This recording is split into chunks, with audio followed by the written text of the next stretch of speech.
దానికి మీరు నన్ను మన్నించవలసిందిగా నేను మొట్టమొదటే ప్రార్థన చేస్తూ వెంకటేశ్వర వైభవం గురించి మీతో నేను కొన్ని మాటలు ముచ్చటించి ఉన్నాను. మిగిలిన అవతారములలో ఈశ్వరుడు ఒక ప్రయోజనము కొరకు ఆవిర్భవించాడు. ఆ అవతార స్వీకారము చేసిన తరువాత ఆ లక్ష్యమును సాధించుకొనుట కొరకు ఏ రూపంతో వస్తే బాగుంటుందో ఆ రూపంతో వచ్చాడు. ఆ రూపంతో రావడంలో మాత్రం ప్రత్యేకమైన సందేశమే ఉండదు. ఆ శ్రీ మహావిష్ణువే నరుడిగా వచ్చాడు అనుకోండి, నరుడిగా రావడంలో ఆయన మనుష్యుడిగా పుడుతున్నప్పుడు లోకానికి సందేశం ఉండదు. మనుష్యునిగా పుట్టిన తరువాత మనుష్యునిగా ప్రవర్తించి ఆయన లోకానికి ఒక సందేశాన్ని ఇచ్చాడు. తతశ్చ ద్వాదశే మాసే చైత్రే నామమికే తిథౌ నక్షత్రేది దైవత్యే సూచ్య సంస్థేషు పంచషు గ్రహేషు కర్కటే లగ్నే వక్పతాం ఇందునా సహా ప్రోద్యమానే జగన్నాథం సర్వలోక నమస్కృతం అంటారు వాల్మీకి మహర్షి. 12 నెలలు అమ్మ కడుపులో ఉండి బయటికి వచ్చిన రామచంద్రమూర్తి ఒక మనుష్యుడు ఎలా ప్రవర్తించాలో, ఒక మనుష్యుడిగా పుట్టినటువంటి వాడు ఎంత గొప్ప స్థితిని పొందగలడో తన నడవడి చేత లోకానికి నిరూపించాడు. వెంకటేశ్వరావతారం అలా కాదు. అసలు అవతార స్వీకారము కొరకని బయలుదేరడం దగ్గర నుంచే లోకానికి ప్రబోధం చేయడం మొదలుపెట్టింది. కలియుగ ప్రారంభంలో సత్రయాగం చేశారు నైమిషారణ్యంలో ఋషులందరూ కలిసి. సత్రయాగము అన్న మాటకు అర్థం ఏమిటంటే ఋషులు తామే యజమానులుగా ఉండి చేసేటటువంటి యాగం. అటువంటి సత్రయాగం చేస్తున్న రోజుల్లో కలియుగంలో ఉండే పరిస్థితి ఎంత అయోమయంగా ఉంటుందో చూపించడానికి నారద మహర్షి వచ్చి ఒక మాట అన్నారు. కోం భుక్తే యజ్ఞఫలం కోవా అధ్యక్షశ్చ దేవతాః అని అడిగారు. ఈ యజ్ఞఫలాన్ని ఎవరు స్వీకరిస్తారు, ఎవరు ఈ యజ్ఞమునకు అధిదేవత అని అడిగారు. భగవంతుడి వలన మన యొక్క త్రిగుణములను పోగొట్టుకుని శుద్ధ సత్వంలో ప్రవేశించవలసినటువంటి మనం కలియుగంలో ఎంత విచిత్రంగా ఉంటుందంటే భగవంతుని యొక్క ఒకడే భగవంతుడు బ్రహ్మగా విష్ణువుగా శివుడిగా ఉంటాడు. భృగు మహర్షి లేచన్నారు, బ్రహ్మగారు గొప్పవాడో విష్ణువు గొప్పవాడో శివుడు గొప్పవాడో నేను వెళ్ళి చూసొస్తానన్నారు. ఇంకా అంతకన్నా ఆశ్చర్యం ఏముంటుంది? భగవంతుని యొక్క రూపములు 3 ఒక్కటే రూపములు. నేనే ఉన్నాను ఇప్పుడు పంచె కట్టుకుని మీ ముందు వైదిక ధర్మంలో ప్రవచనం చేస్తున్నాను కాబట్టి ఇలా కూర్చున్నాను. నేనే కాసేపు ఆగి రైలు ఎక్కుతున్నాను అనుకోండి, ఒక ప్యాంటు చొక్కా వేసుకుంటాను. అంత మాత్రం చేత వీడు కోటేశ్వరరావు గారు కాదు అని మీరు అనకూడదు. ప్యాంటు చొక్కా వేసుకున్నా నేనే. రేపు ఉదయం మళ్ళీ తిరుపతిలో దిగిన తర్వాత సంధ్యావందనం చేసుకునేటప్పుడు ఏదో నేను పంచె కట్టుకుని సంధ్యావందనం చేసుకుంటూ ఉండొచ్చు. అప్పుడు పైన లాల్చీ బనీను కూడా ఉండవు, ఉత్తరీయం వేసుకుని చేసుకుంటూ ఉంటాను. లాల్చీ బనీను కాదు, ప్యాంటు చొక్కా కాదు, ఈయన అసలు చొక్కా బనీను ఏమీ లేకుండా ఉత్తరీయం వేసుకున్నాడు, కోటేశ్వరరావు గారు కాదని మీరు అనకూడదు. ఎలా ఉన్నా నేనే కోటేశ్వరరావు. అలా భగవంతుడు సృష్టి చేస్తున్నప్పుడు బ్రహ్మ, లోకముల యొక్క ధర్మమును నిలబెట్టినప్పుడు విష్ణువు, లోకములకన్నింటికీ జ్ఞానమునిచ్చి మోక్షమునిచ్చేటటువంటి స్వరూపంలో పరమశివుడు తప్ప ఆయన ఈయన వేరు అని ఉండదు. నేనే నా భార్య దగ్గర నిలబడినప్పుడు భర్తని, నా తల్లి దగ్గర నిలబడినప్పుడు కొడుకుని, ఉద్యోగానికి వెళ్ళినప్పుడు ఉద్యోగిని, సమాజంలో పౌరుణ్ణి, ప్రవచనం చేసేటప్పుడు పౌరాణికుణ్ణి, నా శిష్యుల ముందు కూర్చున్నప్పుడు గురువుని, నా బిడ్డల ముందు తండ్రిని, నా తమ్ముడికి అన్నని, నా అన్నకి తమ్ముడిని. ఒక్కడిని ఇన్నిగా మారాను. నేను ఒక్కడినే నాకున్న అనుబంధాలని బట్టి ఇన్నిగా మారగాలేంది. భగవంతుడు తన ధర్మ నిర్వహణ యందు ఒకసారి సృష్టికర్త బ్రహ్మగా, ఒకసారి స్థితికర్త విష్ణువుగా, ఒకసారి ప్రళయకర్త పరమేశ్వరుడిగా ఉంటాడంటే ఆశ్చర్యపోవలసిన అవసరం ఏముంది? ఉన్నది ఒక్కటే పదార్థం. ఏకస్వమేవ బహుధా భవభాసి లోకే నిశ్యంకధీర్ వృషభకేతన మల్లినాథ శ్రీభ్రామరి ప్రియ సుఖాశ్రయ లోకనాథ అంటారు. ఆ ఉన్న ఒక్క పదార్థమే ఇన్ని రూపాలుగా ప్రకాశిస్తుంది. అది మరిచిపోయిన భృగువు కలిపురుషుని యొక్క ఉద్ధతి చేత భగవంతునిలో ఏ రూపం గొప్పదో నిర్ణయం చేస్తానన్నాడు. బ్రహ్మగారు ఉన్నటువంటి సత్యలోకం దగ్గరికి వెళ్ళాడు. చతుర్ముఖ బ్రహ్మగారు తన కర్తవ్యంలో తానున్నారు. ఆయన సరస్వతీదేవితో మాట్లాడుతూ 4 ముఖాలతో వేదం చెప్తూ సృష్టి కార్యాన్ని నిర్వహిస్తున్నాడు. లోకాలన్నింటినీ సృజించాలి. ఆయన సృజిస్తున్నాడు. ఈయన వెళ్ళి సాష్టాంగపడ్డాడు. ఆయన గమనించలేదు, ఆయన పనిలో ఆయన ఉన్నారు. పతితంస భృగం దృష్ట్వా నోవాచ వచనం విధి. బ్రహ్మగారు తనని చూసి మాట్లాడలేదన్న అక్కసుతో ఏ రూపం గొప్పదో చూస్తానని వెళ్ళిన వాడు తానే కోపానికి వశుడైపోయి బ్రహ్మగారికి ఏదో శాపవాక్కు విడిచిపెట్టాడు. అది వాళ్ళ గౌరవం. ఒక ఋషి శపించినా వాళ్ళు తిరిగి శపించారు. వాళ్ళు ఆ శాపాన్ని స్వీకరిస్తారు ఈశ్వరుడు. అది ఆయన దయాళుత్వం. ఆ పరమేశ్వరుని యొక్క ఔదార్యం ఎలా ఉంటుందంటే పసిపిల్లవాని యొక్క దోషాన్ని క్షమించగలిగిన అమ్మలా ఉంటుంది. అమ్మకి లోకంలో అత్యంత గౌరవనీయమైన వస్తువు, ప్రాణముల కన్నా ఎక్కువైన వస్తువు ఏది అంటే మంగళసూత్రం. ఏది ముట్టుకున్నా ఊరుకుంటుంది, కానీ మెడలో మంగళసూత్రాన్ని ఇలా చేత్తో ముట్టుకుంటే ఏ ఆడది అంగీకరించదు. పుట్టగానే పిల్లలు అమ్మ పాలు తాగుతూ అమ్మ మెడలో మంగళసూత్రానిగా పట్టుకుంటారు. పట్టుకు లాగితే నా మంగళసూత్రాలు పట్టుకుంటావరో ధూర్తుడా అని అమ్మ చెయ్యి విరిచేదు. పూల పొట్లాన్ని విడిపించినట్టు మెల్లిగా వేళ్లు విడిపించి ఆ అరిచెయ్యి ముద్దు పెట్టుకుని వాడు మళ్ళీ మంగళసూత్రం పట్టుకుంటాడేమో నా చెయ్యి కిందకి పెట్టి ఇలా పట్టుకుంటుంది. పిల్లవాడు చేసిన ఇంత దోషాన్ని కూడా సహించగలిగినటువంటి క్షమాగుణం ఉన్న అమ్మలా పరమేశ్వరుడు కూడా మనం చేసేటటువంటి దోషాలని అంత ఉదారుడై క్షమిస్తాడు. అందుకని భృగువిచ్చిన శాపాన్ని బ్రహ్మగారు స్వీకరించారు. అక్కడి నుంచి బయలుదేరాడు, కైలాసానికి వెళ్ళాడు. కైలాసంలో పార్వతీ పరమేశ్వరులు ఇద్దరూ కూడా క్రీడిస్తున్నారు. పార్వతీ పరమేశ్వరులు క్రీడించడము అన్నమాట మీకు ఏ పురాణంలోనైనా అదే కనిపిస్తుంది. వాళ్ళిద్దరూ శృంగార క్రీడ యందు ఉన్నారు అంటారు. అంటే పార్వతీ పరమేశ్వరుడికి వేరే పని ఉండదా అండి? ఇంక అస్తమానం శృంగార క్రీడలేనా అనుకోకూడదు. పార్వతీ పరమేశ్వరులు నిరంతరము క్రీడించడము అన్న మాటకు ఒక అర్థం ఉంటుంది. పార్వతీదేవి కదలికలను లాస్యములు అంటారు, పరమశివుడి కదలికలను తాండవము అంటారు. శివుడు చేస్తే తాండవం, పార్వతీదేవి చేస్తే లాస్యం. లాస్య తాండవములు అన్న రెండే పార్వతీ పరమేశ్వరుల యొక్క క్రీడ. లాస్యము అంటే భావ ప్రకటనము. ఇప్పుడు నేను చూడండి, భావ ప్రకటనము అన్నప్పుడు లోపల ఉన్న భావాన్ని పైకి ప్రకటించడం కాబట్టి భావ ప్రకటనము అని చెయ్యిలా తిప్పాను. ఈ కదలికలు శరీరంలో ఉన్న అవయవాల యొక్క కదలికలను తాండవము అంటారు. ముఖంలో ఉండేటటువంటి భావములు మారడాన్ని లాస్యము అంటారు. కోపం వచ్చినవాడు ఒకలా ఉంటాడు, హాస్యం ఆడుతున్నవాడు ఒకలా ఉంటాడు, సంతోషంగా ఉన్నవాడు ఒకలా ఉంటాడు, భయానికి గురైన వాడు ఒకలా ఉంటాడు, బీభత్సాన్ని ప్రకటించేవాడు ఒకలా ఉంటాడు, రౌద్రరసంతో ఉన్నవాడు ఒకలా ఉంటాడు. సమాజంలో చూడండి, ఒక్కొక్కడు ఒక్కొక్క రకమైనటువంటి రసాన్ని ఆవిష్కరిస్తూ ఉంటాడు. ఇన్ని ముఖాలలో ఇన్ని రసములు ఆవిష్కరింపబడమే లాస్యము. ఇన్ని ప్రాణుల యొక్క కదలికలే తాండవము. ఈ తాండవము లాస్యము కలిసి ఉంటేనే మంగళం. తాండవమాగితే లాస్యమాగుతుంది, లాస్యమాగితే తాండవమాగుతుంది. తాండవ లాస్యములు ఆగిపోయాయి అనుకోండి అమంగళం. ఇక ఆ ముఖం భావాన్ని ప్రకటించదు, ఆ శరీరం కదలదు. ఇప్పుడు ఇక కదలదు, భావ ప్రకటనం చెయ్యదు. ఆ శరీరాన్ని కొత్త కర్రలు తీసుకొచ్చి చాపేసి కట్టి తీసుకెళ్ళిపోతారు. కాబట్టి ఇప్పుడు పార్వతీ పరమేశ్వరులు నిరంతరము క్రీడించడము అంటే సమస్త భూతములు కదులుతూ భావ ప్రకటనం చెయ్యడం.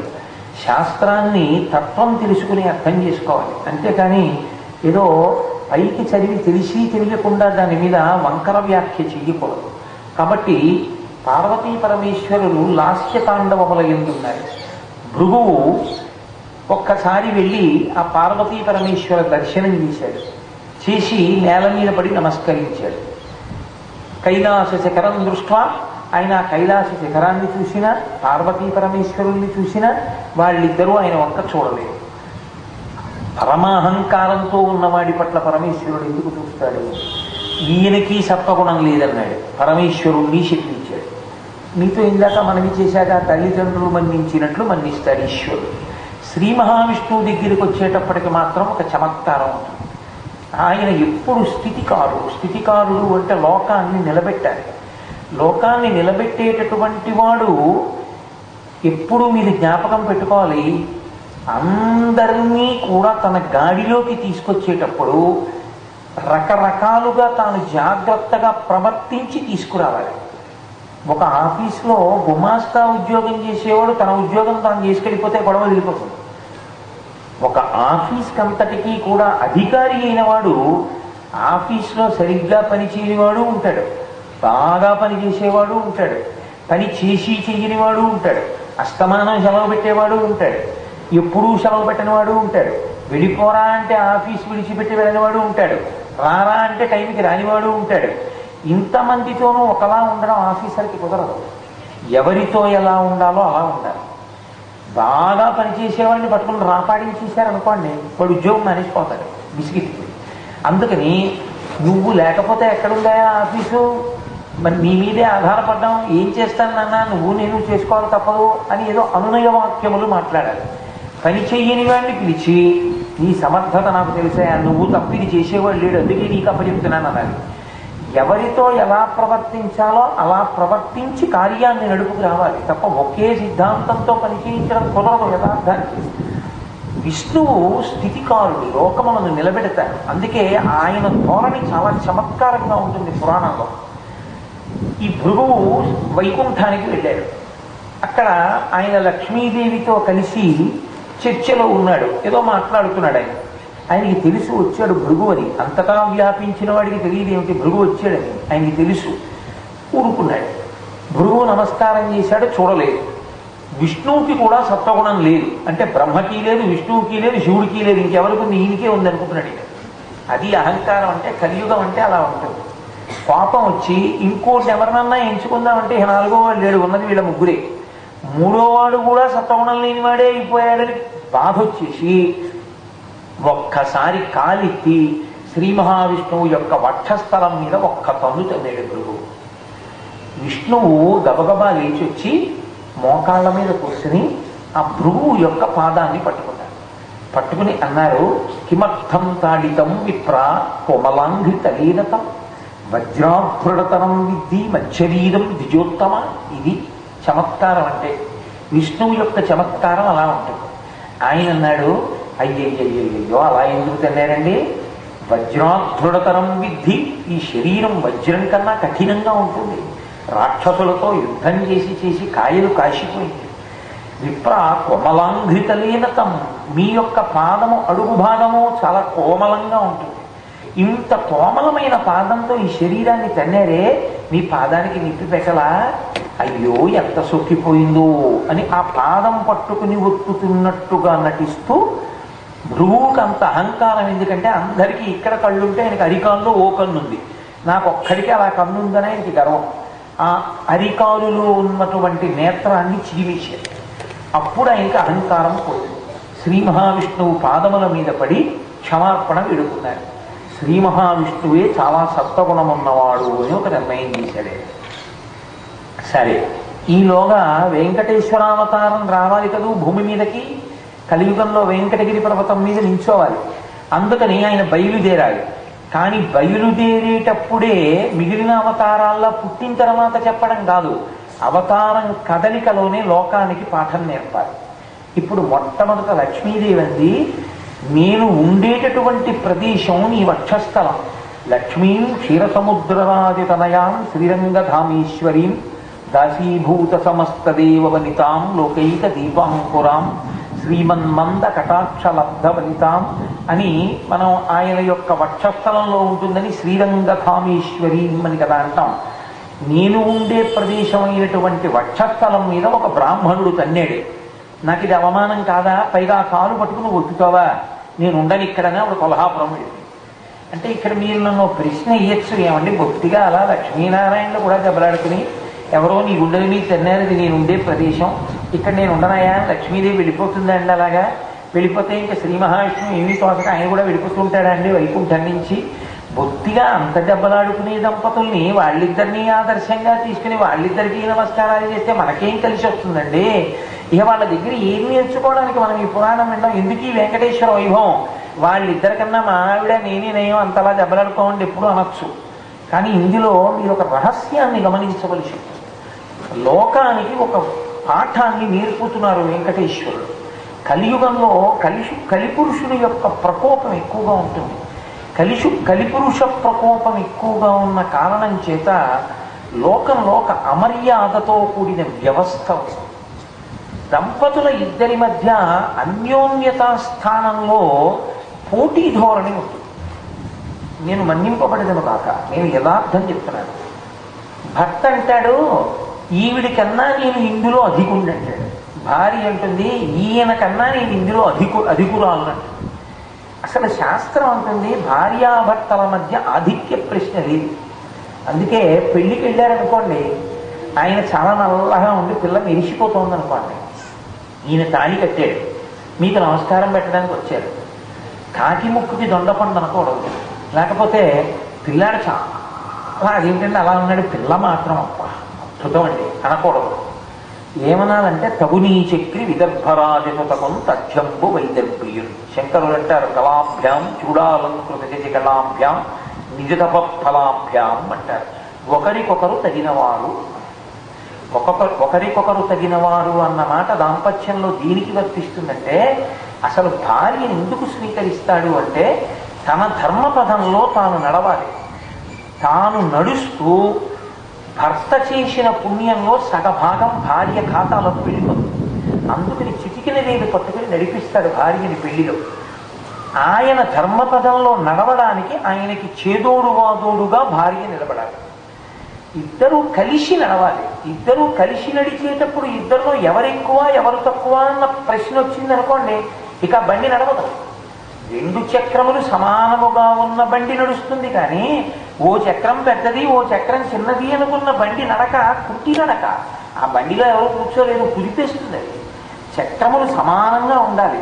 భార్యాభర్తల మధ్యలో ఎప్పుడూ వాళ్ళ నోటి వెంట ఒక్కటే మాట రావాలి, మిమ్మల్ని కట్టుకోవడం వల్ల నాకు ఈ గౌరవం అండి అని భార్య అనాలి. నీ అదృష్టం, నీకు పూజార్హత ఎక్కడుంది, నిన్నెవరు గౌరవిస్తారు? నా భార్య అయ్యావు కాబట్టి నీకు ఈ గౌరవం అనకూడదు. నువ్వు నా లక్ష్మివి, ఇంతమంది నాకు మర్యాద చేస్తున్నారంటే కారణం ఏమిటో తెలుసా? నిన్ను కట్టుకోవడం వల్ల నాకు వచ్చింది ఈ రాజపూజ్యత అని భర్త అనాలి. అంతేకాని భర్త నువ్వు ఎప్పుడన్నా ఉపన్యాసం చెప్పావా, నువ్వు ఎప్పుడన్నా భాగవతం చదువుకున్నావా, నీకు శ్లోకాలు వచ్చా, నాతో సమానంగా గురువుగారి భార్య నీకు నమస్కారం పెడతారు, ఎక్కడన్నా కనపడితే అమ్మగారు వెళ్ళిపోతున్నారని ఎంతో గౌరవిస్తారు, ఉపన్యాసాలు చెప్పేదంతా నేను, సన్మానం చేసే రోజులు నిన్ను పక్కన కూర్చోబెడతారు, నీ మొహం ఏడ్చా, నీకు ఇంత గౌరవం ఏమిటి, నన్ను పట్టుకున్నావు కాబట్టి నీకు ఇంత అదృష్టం అనకూడదు. తప్పది శాస్త్రంలో. నేను ఇవాళ ఉపన్యాసాలు చెప్తున్నాను అంటే మీతో యథార్థం చెప్తున్నాను. నా భార్యకి ఆ అదృష్టం ఉంటేనే నేను ఇది చెప్పగలను. నా భార్య కూడా ఈశ్వరోపాసకురాలై ఆమె యొక్క అదృష్టం కూడా కలిసి పండితేనే నాకు ఈ సభామర్యాద ఉంటుంది. ఆమె అలా నన్ను ధర్మ మార్గంలో నడవడానికి వీలైనటువంటి స్థితికి అడ్డుపడిపోయింది అనుకోండి, నేను ఉపన్యాసాలు చెప్పిన సన్యాసం తీసుకుని వెళ్ళిపోతాను. లోపల భక్తి చాలా ఎక్కువగా ఉందనుకోండి భగవంతుని యందు, ఉపన్యాసం ఎందుకయ్యా నువ్వు, ఉపన్యాసాలు ఏమొద్దు, సాయంకాలం రోజు చక్క సినిమాకి వెళ్దాం ఉందనుకోండి, ఎన్నాళ్ళు పడతాను ఆ బాధ, ఏదో ఒక రోజుని చెప్పకుండా కాషాయం కూడా కట్టుకుపోతాను. కాబట్టి ఉపన్యాసం చెప్పి గృహస్థాశ్రమంలో ఎలా తరించాలో అలా తరించగలుగుతున్నాను అంటే లక్ష్మీ స్వరూపంలో భార్య సహకారం. అటువంటి భర్తని పొంది నేను సుఖపడుతున్నానని భార్య అనుకోవాలి. అటువంటి భార్యని పొంది నేను అదృష్టవంతుణ్ణి అని భర్త అనుకోవాలి. భార్యాభర్తల్ని ఇద్దరినీ కలిపి ఆశీర్వచనం చేసేటప్పుడు మీ ఇద్దరు ఒకళ్ళకొకళ్ళు తగిన వాళ్ళమ్మా, సీతారాముల్లా బ్రతకండి, చక్కగా కీర్తి తెచ్చుకోండి అనాలి. కానీ ఏమిటో పాపం మీరు చాలా మంచివారు కానీ మీ ఆయనే అలాగా అనకూడదు. ఎప్పుడు తప్పది, శాస్త్ర విరుద్ధం, అలా ప్రవర్తించకూడదు దంపతుల మధ్య. అందుకే భార్యాభర్త మధ్యలోకి వెళ్ళవద్దు అంటూ. కలియుగానికి ఉండేటటువంటి లక్షణాల్లో ఒక లక్షణం ఏమిటో తెలుసా అండి? ఏదో ఒక కారణంలో భార్య నేను ఆయనకన్నా గొప్పదాన్ని, ఆయన స్నానం చేయండి నేను తెల్లగా ఉంటాను, లేకపోతే ఆయన ఏమంటాడంటే ఆవిడకన్నా నేను ఇందులో గొప్పవాడిని అంటాడు. తప్ప నా గొప్పతనం అంతా ఆవిడ వల్లేనండి ఈయనండు, నా అదృష్టం అంతా ఆయనేనండి అని ఆవిడ. అలా నిజంగా మనసులో అనుకుని ఇద్దరూ ఆ భావనతోనే నిలబడ్డారనుకోండి, వాళ్ళ మీద కలిపురుష లక్షణం లేదండి. అది దాంపత్యం అండి. దాంపత్యము అన్న మాటకు అర్థం ఏమిటో తెలుసా అండి? గృహిణి గృహముచ్యతే. ఇంట్లో ఉన్నవాడెవడో వాడు గృహస్థాశ్రమంలో ఉన్నాడు. మీకు నేను వేదమే ప్రమాణం, వేదంలో ఉన్న ఒక రహస్యం చెప్తున్నాను. ఇల్లు ఇంట్లో ఉన్న ఐశ్వర్యము అంతా ఎవరిదో తెలుసా? యజమానిది కాదు, ఇల్లాలిది. అందుకే ఇల్లాలు అంటారు. ఇల్లాలు అంటే ఇల్లు ఆవిడిది, అంతా ఆవిడిది, ఐశ్వర్యం అంతా ఆవిడిదే. ఈయనెవరు? ఆయన ఇంట్లో ఉంటున్నవాడు, అంతే శాస్త్రంలో. శాస్త్రంలో ఆయన ఇంట్లో ఆవిడ, ఆవిడింట్లో ఆయన ఉంటాడు. అదేమిటంటే నేను ఆవిడ గోదానం చేయనివ్వదని దానికి తెలియకుండా డబ్బులు దాచి గోదానం చేశానండి వెళ్ళి అంటే ఆవిడ డబ్బులతోనే గోదానం చేసినట్టు నీ ఖాతాలో సగం ఆవిడికి వేస్తారు. అంతే గృహస్థాశ్రమంలో నియమం. అందుకే ఆడపిల్ల కాపరానికి వచ్చేటప్పుడు నడిపించి తీసుకురారు, కారులో తీసుకొస్తారు, వాహనం మీద తీసుకొస్తారు. ఆడపిల్లని పీటల మీదకి తీసుకొచ్చేటప్పుడు ఏమి కాలేజీకి వెళ్ళి అంత దూరం నడుచుకున్న పిల్ల పీటల మీద నడిచి రాలేదేమిటి, బుట్టలో తీసుకొస్తారు. తామర పువ్వులో లక్ష్మీదేవిగా తీసుకొస్తారు. ఇంట్లో 4 రూపాయలు కలిసి వచ్చినా, భర్తకి రాజపూజ్యత పట్టినా, భర్త వృద్ధిలోకి వచ్చినా ఇంటి ఆడదాని వల్లే. ఆ గౌరవం భర్త తెలుసుకోవాలి. భర్త యొక్క గొప్పతనమే తనకింత సుఖాన్ని ఇస్తోందని భార్య తెలుసుకోవాలి. ఈ ఇద్దరూ అలా అనుకున్నప్పుడు ఏమవుతుందంటే ఆవిడ లేకుండా ఆయన ఉండలేడు, ఆవిడ లేకుండా ఆవిడ ఉండదు. అసలు ఇద్దరు విడివిడి ఉండలేరు. వాళ్ళిద్దరు అంతగా ప్రేమతో కలిసిపోతారు ఇద్దరు. అలా కలిసిపోయిన స్థితి ఏది ఉందో దాంట్లో గృహిణి గృహముచ్యతే. ఇల్లు అంటే గోడలు ఇటకలు కవు, ఇల్లు అంటే ఇల్లాలే. ఆమె లేదు అసలు ఆ ఇంట్లో 5 నిమిషాలు కూర్చోబోద్ది. ఇది మరి బాగా నిద్ర వచ్చే వేళకు వద్దానులే గుళ్ళోకి పోయి కూర్చున్నాను, గుళ్ళో కూర్చుంటాడు. కూర్చుని ఆ గుళ్ళో కూర్చుని చీకటి పడ్డాక ఇంటికి వచ్చి పడుకుంటాడు. ఎటు చూసినా ఆవిడే కనపడుతూ ఉంటుంది. భార్య యందు అంత ప్రేమ కలిగేటట్లుగా ఆవిడ ప్రవర్తిస్తుంది. అలా ఎక్కడ ఉంటారో అక్కడే లక్ష్మీదేవి వర్ధిల్లుతుంది, అక్కడే ఆధ్యాత్మిక సంపద పండుతుంది, అక్కడే పార్వతీ పరమేశ్వరులు అనుగ్రహిస్తారు. కాబట్టి గృహిణి గృహముచ్యతే. లక్ష్మీదేవి వెళ్ళిపోయింది వక్షస్థలం మీద తంతే అంటే ఇందులో 2 అర్థాలని నిక్షేపించారు. కలియుగంలో ఎంత ఉద్ధతి ఉంటుంది అంటే నేను భక్తితో ఉన్నాను అంటాడు, వద్దు అని మీరేది చెప్తారో అదే చేస్తాడు. భక్తి అన్న మాటకు అర్థం ఏంటి, గురి అన్న మాటకు అర్థం ఏంటి, నేను ఈ పని చెయ్యొద్దు అన్నాను అనుకోండి, చెయ్యకుండా ఉండడం గురి. నేను చెయ్యొద్దు అని ఏ పని అన్నానో అదే పని చేస్తాడు. ఇంకా శిష్యులు ఏంటి, ఇంకా గౌరవం ఏంటి, ఇంకా మర్యాద ఏంటి. ఉద్ధతి అంటే అర్థం పర్థం లేని పట్టుదలతో ఉంటారు. దీన్ని గెలవడానికి ఓర్పు ఒక్కటే. ఓర్పుతో ఉండగలగడం కలియుగంలో ఉండవలసిన మొదటి లక్షణం. అందుకని పూర్వయుగాల్లాగా నా వక్షస్థలం మీద తన్నడం ఏమిటి, కాలు విరిచేస్తానడానికి ఉండదు. క్షమాదానం, క్షమాయజ్ఞం, క్షమా సత్యం హి పుత్రికా, క్షమా యశ, క్షమా సర్వం, క్షమయావిష్ఠితం జగత్. ఓర్పే ధర్మం, ఓర్పే యజ్ఞం, ఓర్పే యాగం, ఓర్పే సమస్తం. అందుకే లోకానికి ఓర్పు ఎంత అవసరమో చెప్పడానికి భృగువు తన వక్షస్థలం మీద తన్నినా ఓర్పు పట్టాడు. ఇంతగా పాడైపోతున్నటువంటి లోకంలోకి శ్రీ వెంకటేశ్వరుడు రావాలి అంటే భార్య గౌరవం ఏమిటో లోకానికి చూపించి ఆయన వచ్చేటట్టు చెయ్యాలి. అంటే ముందు ఆయన దయ కదిలితే ఆయన కదులుతాడు. మీరు చూడండి, ఎప్పుడైనా ఒక కార్యం చేసే ముందు కదిలేది ఆలోచన ముందు కదిలి కార్యంగా మారుతుంది. నేను ఇక్కడ ఉపన్యాసం చెప్పేటప్పుడు ముందు నా ఆలోచన కదులుతుంది. 4:15కి ఇవాళ నేను బయలుదేరాలి కాబట్టి ఇన్ని గంటలకే స్నానం చేసేద్దాం అని ఆలోచన ఉంటే నా స్నానం ముందైపోతుంది. 4:15కి సభకి వెళ్ళాలి నాకు ఆలోచన ఉంటే అది కార్యరూపంలో దాల్చి 4:15 నేను ఇన్ని గంటలకి ఆపేసేయాలి, రైలుకి వెళ్ళిపోవాలి. ఆలోచన ఉంటే అన్ని గంటలకు ఆపేస్తాను. ఆలోచన కార్యంగా మారుతుంది. ఆలోచన ఎక్కడి నుంచి వస్తుంది, మనస్సులో నుంచి వస్తుంది. మనస్సుకి పర్యాయ పదమే భార్య. అందుకే చూడండి, నా మనసు అంతా ఆవిడ దగ్గర ఉందండి అంటే ఆయన మనసు కదిలింది అంటే ఆయన దయ ముందు కదిలింది, ఆయన ఆలోచన ముందు కదిలింది. ఇంత ఓర్పు కలిగిన వాడు కాబట్టి ఆయనని ఈ లోకంలోకి తీసుకురావడానికి అమ్మవారి రూపంలో ఆయన దయ ముందు కదిలి కొల్హాపురం వచ్చి నించుంది. అంటే ఆవిడ కూడా అనుగ్రహించడానికి ముందు భూమండలం మీదకి వచ్చింది. ఆయన గృహిణి గృహముచ్యతే.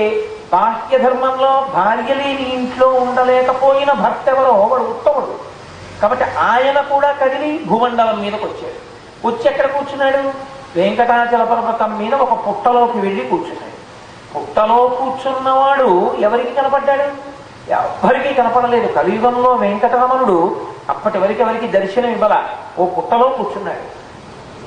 ఎక్కడున్నాడో శ్రీ మహావిష్ణువు సాకార రూపంతో మనం వెతికి ఆయన్ని తెలుసుకోవాలని బ్రహ్మగారు ఒక ఆవుగా మారారు. శివుడు దూడగా మారాడు, లక్ష్మీదేవి ఆ ఆవు దూడని కాపాడేటటువంటి ఒక గోపకాంతగా మారింది. బ్రహ్మ ధేను, శివో వత్స, గోపాలీ కమలాలయ, ముగ్గురు కలిసి వచ్చారు. వెంకటాచల పర్వతం మీద తిరుగుతున్న బ్రహ్మగారికి ఇదిగో ఈ పుట్టలో ఉన్నాడు వెంకటేశ్వరుడు అని గుర్తించాడు. వాల్మీకస్తం హరిజ్ఞాత్వా తుతోష మనసావిధి, ఆ పుట్టలో ఉన్న వెంకటేశ్వరుణ్ణి గుర్తించి చాలా సంతోషపడిపోయాడు. అది తెలుసుకుని ఒక్కసారి ఆ పుట్ట మీద నిలబడి తన శిరమలలోంచి పాలధారలని విడిచిపెట్టాడు. బ్రహ్మగారు విడిచిపెట్టినటువంటి పాలధారల్ని వెంకటేశ్వరుడు స్వీకరించాడు. కానీ ఆయన పైకి రాలేదు. కానీ ఈ ఆవు రోజు ఇక్కడ పాలు విడిచిపెట్టి ఇంటికి వెళ్లి పాలు ఇవ్వట్లేదని కోపం పొందినటువంటి చోళరాజు గారి భార్య ఈ ఆవులు కాసేటటువంటి గోపాల బాలుడికి తీవ్రమైన శిక్ష వేసింది. చేసిన తప్పుకి మించి శిక్ష వేస్తే మనుషులలో ఉగ్ర స్వభావం ప్రబలి ఎంత ఘోరమైన నేరాల వైపుకు వెళ్ళిపోతారో చూపిస్తాడు వెంకటేశ్వరుడు. ఈ ఘోరమైన నేరం ప్రబలడానికి కారణం ఎవరు? రాజ్యాన్ని పరిపాలించేటటువంటి రాజు. పెద్ద పెద్ద తప్పులు చేసిన వాడేమో శిక్ష తప్పించుకు తిరుగుతున్నాడు, చిన్న తప్పు చేసిన వాడేమో పెద్ద పెద్ద శిక్షలకి గురవుతున్నాడు. దీనివల్ల ఏమవుతుంది? సమాజంలో అవ్యవస్థ ఏర్పడుతుంది. ఇది ఎంత ప్రమాదకరమో చూపించారు. ఆవు పాలివ్వనందుకు గోపాల బాలుణ్ణి పట్టుకుని వీపు చర్మం చిట్లిపోయేటట్టుగా కొట్టించి ఆవు రేపు పాలు ఇవ్వకపోతే నీ పని పడతానందాడు. 1000 కళ్ళతో ఆవు వంకే చూస్తున్నాడు గోపాల బాలుడు. అది వెళ్ళి పుట్టలో ఉన్నటువంటి శ్రీనివాసుడికి పాలు విడిచిపెట్టింది. అంతే. తను ఇన్ని దెబ్బలు తినడానికి కారణం ఈ ఆవు పట్టుకెళ్ళి పుట్టలో విడిచిపెట్టేస్తోంది పాలు. అన్న చూసావా, ఈ పాలు నేను తాగేశాను అనుకుంటున్నారని రాజు అంత పెద్ద శిక్ష వేయడం వల్ల వచ్చిన కోపంతో ముందు వెనకలు ఆలోచించకుండా చేతిలో ఉన్న గొడ్డలు తీసి ఆవు మీదకి తీసేశాడు. ఇప్పుడు ఆ ఆవు మరణించింది అనుకోండి, ఎంత దోషం అది. ఆవు పశువు కాదు. నేను మొన్ననే ఇక్కడికి వచ్చేటప్పుడు కూడా ఉపన్యాసం వినబడుతోంది. పీఠాల్లో 3 పూజలు చేస్తారు: గజపూజ, అశ్వపూజ, గోపూజ. అశ్వపూజ పశుపూజ, గజపూజ పశుపూజ, గోపూజ పరదేవతా పూజ. గోవు సాక్షాత్ పరదేవత. గోవు అలా నిలబడింది అంటే పరదేవత నిలబడినట్టే. అందుకే లోకంలో అన్నిటికన్నా చాలా గొప్ప ప్రసాదం ఇది అని అడిగితే ఎంగిలి. ఉచ్ఛిష్టం మహాప్రసాదం. ఉచ్ఛిష్టం మహాప్రసాదం అంటే ఏమిటండి అని అడిగారు. ఎంగిలి అంటే ఎవరెంగిలి తినాలి? ఉచ్ఛిష్టం మహాప్రసాదం అంటే అర్థం ఏమిటో తెలుసా? పరమశివుడి కన్నా జ్ఞాని లేడు. ఆయన అంతటి వాడు ప్రసన్నుడయ్యేది దీనికి అంటే ఎంగిలి పాలతో అభిషేకానికి ఆయన సంతోషిస్తాడు. ఎంగిలి పాలతో అంటే మనం ఎంగిలి చేస్తే కాదు. గడ్డి తిన్న ఆవు నెమర వేసి గబగబా తాను తినేసి ప్రశాంతంగా నెమర వేస్తుంది. నెమర వేసేటప్పుడు మీరు చూడండి, కళ్ళు అరమోడ్చి ఎంతో ప్రశాంతంగా నవ్వులుతూ పక్క నుంచి తెల్లటి ద్రవాన్ని విడిచిపెడుతూ నవ్వులుతుంది. నవ్వులుతూ లోపల పాలు తయారు చేస్తుంది. ఈ పాలని మీరు తీసుకెళ్ళి మీ చెక్ బుక్ పెడితేనో, మీ ఇన్సూరెన్స్ పాలసీ పెడితేనో, మీ అపాయింట్మెంట్ ఆర్డర్ పెడితేనో వదలదు. ఒక దూడ వెళ్ళి 2 గుద్దులు గుద్దితే విడిచిపెట్టేస్తుంది. దూడ వెళ్ళి ఆవు శిరమలను పట్టుకుని చప్పరిస్తే తప్ప ఆవు పాలని విడిచిపెట్టదు. కాబట్టి మొట్టమొదట దూడ చప్పరించి దూడ నోట్లోకి నురుగొస్తే కానీ ఆవు పాలు విడిచిపెట్టింది అని నమ్మకం లేదు. కాబట్టి ఆవు పాలు ఎక్కడ ఉన్నా ఎంగిలి. ఆ ఎంగిలి పాలు తీసుకెళ్ళి, ఆ ఎంగిలి పాలంటే దూడ ముట్టుకుంటే తప్ప విడిచిపెట్టని పాలే ఉన్నాయో అవి శివలింగానికి అభిషేకం చేసి తీర్థం పుచ్చుకుంటే సమస్త పాపక్షయకరం. ఎందువల్ల వచ్చింది ఆవుకింత గొప్పతనం? మరి దూడ ఎంగిలి పాలకింత శక్తి ఎక్కడిది అంటే ఆవు పరదేవత. ఆవు సాక్షాత్ లలితాపరాభట్టారిక స్వరూపం. ఆవు ఎక్కడ నిలబడుతుందో అక్కడ 33 కోట్ల మంది దేవతలు వచ్చి నిలబడతారు. ఆవు ఎక్కడ నిలబడిందో అక్కడ పరదేవత వచ్చి నిలబడినట్టు. అందుకే అమ్మ లేనివాడు అమ్మని చూసుకోవలసి వస్తే ఎందులో చూసుకోవచ్చు అని అడిగారు. 3 చూడవచ్చు అని చెప్పింది అమ్మవారు. ఒకటి దేవాలయంలోని తన రూపంలో, పరదేవత దేవాలయానికి వెళ్ళి అమ్మవారిలో అమ్మని చూడవచ్చు. 2 గోమాతలు, 3 భూమాతలు. ఈ 3 రూపాల్ని అమ్మ అన్నదాన్ని దూరం చెయ్యలేక, అమ్మ నాకన్నా ముందు పుట్టినది కాబట్టి, అమ్మ కడుపులోంచి నేను వచ్చాను కాబట్టి ముందు అమ్మ వెళ్ళిపోతుంది. కానీ అమ్మ వెళ్ళిపోతే నేను వెళ్ళి అమ్మవారి దగ్గర అమ్మ నాకు ఎందుకు అమ్మని దూరం చేశావని అడిగితే లోకానికే అమ్మనైన నేను అమ్మని పోగొట్టుకున్నవాడు వచ్చి అడిగితే నేనేమని జవాబు చెప్పను అని అమ్మవారు అమ్మని తీయవలసి వస్తుంది లోకంలో అని ముందే 3 రూపాల్లో అమ్మని సృజించి పెట్టింది. ఒకటి తానే వచ్చి లోకంలో నిలబడింది ఆవుగా, 2 పరదేవతగా దేవాలయాల్లో నిలబడింది, 3 నేనక్కడికి రాలేనంటాడేమోనని తాను అంతటా ఉండి భూమాతగా లోకమంతా ఉంది. కాబట్టి అమ్మ పరదేవత 3 రూపాల్లో అమ్మనిచ్చి ఒక అమ్మ రూపాన్ని తీసుకుంటుంది. అమ్మ అంటే అంత గౌరవం. కాబట్టి ఆవు పరదేవత. అటువంటి ఆవు గొడ్డలి చేత చంపబడితే అంతకన్నా అన్యాయం ఇంకొకటి ఉండదని గోవుని రక్షించండి, గోవుని సేవించండి, గోవు గంగడోలు రాయండి, గోవుకి ఒక 2 అరటిపళ్ళు పెట్టండి, గోవు ఎక్కడ కనపడినా పృష్ఠభాగానికి నమస్కారం చెయ్యండి. గోరక్షణలోనే అసలు ధర్మమంతా నిలబడి ఉంది. గోవు లేని నాడు సనాతన ధర్మము లేదు. గో బ్రాహ్మణిభ్య శుభమస్తు నిత్యం లోకా సమస్తా సుఖినో భవంతు. వేదం చదువుకున్న బ్రాహ్మణుడు ఉండొచ్చు, కానీ ఒక యజ్ఞం చెయ్యాలి, ఒక యాగం చెయ్యాలి, ఒక హోమం చెయ్యాలి. ఏవి పంచగవ్యాలు ఎక్కడి నుంచి వస్తాయి?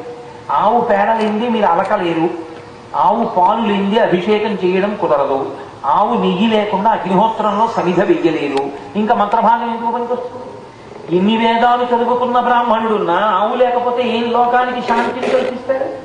అందుకని ఆవు మొట్టమొదట బాగుండాలి. అందుకే శాంతి మంత్రం ముందు ఆవు బాగుండాలని చెప్పింది. గో బ్రాహ్మణేభ్య శుభమస్తు నిత్యం. ఆవు బ్రాహ్మణుడు బాగుంటే తనకున్నటువంటి మంత్రశక్తితో పంచగవ్యాలతో లోకానికంతటికీ శాంతి కల్పిస్తాడు బ్రాహ్మణుడు. కాబట్టి అప్పుడు లోకమంతా బాగుంటుంది. లోకా సమస్తా సుఖినో భవంతు. అటువంటి ఆవుని రక్షించడం కోసం అవసరమైతే ఆ దెబ్బ నేను పొందుతానన్నాడు వెంకటేశ్వరుడు. అందుకని ఈ భూమండలంలో మొట్టమొదట ఆయన ప్రకటనంగా కనపడింది ఎప్పుడు అంటే ఆవు మీద గొడ్డలి విసిరితే మాత్రం ఆవుకి గొడ్డలికి మధ్యలో పైకి వస్తుంటే తీవ్రంగా వచ్చేస్తున్న గొడ్డలి వచ్చి ఆయన తల మీద తగిలింది. కుఠారణేతి తీవ్రేణ కాడితో వెంకటేశ్వర సప్తతాళ ప్రమాణేన రక్తస్ఫూర్తి రభూస్తథ. 7 తాడి చెట్లంతెత్తు రక్తధార పైకి లేచింది. అది చూసి ఆ గొడ్డలి విసిరిన గొల్లవాడు అక్కడే పడి చచ్చిపోయాడు భయపడి. ఈ దూడ బ్రహ్మగారు దూడ రూపంలో ఉన్నారు, వెళ్ళి రాజుగారి దగ్గర న్యాయఘంట మోగించింది.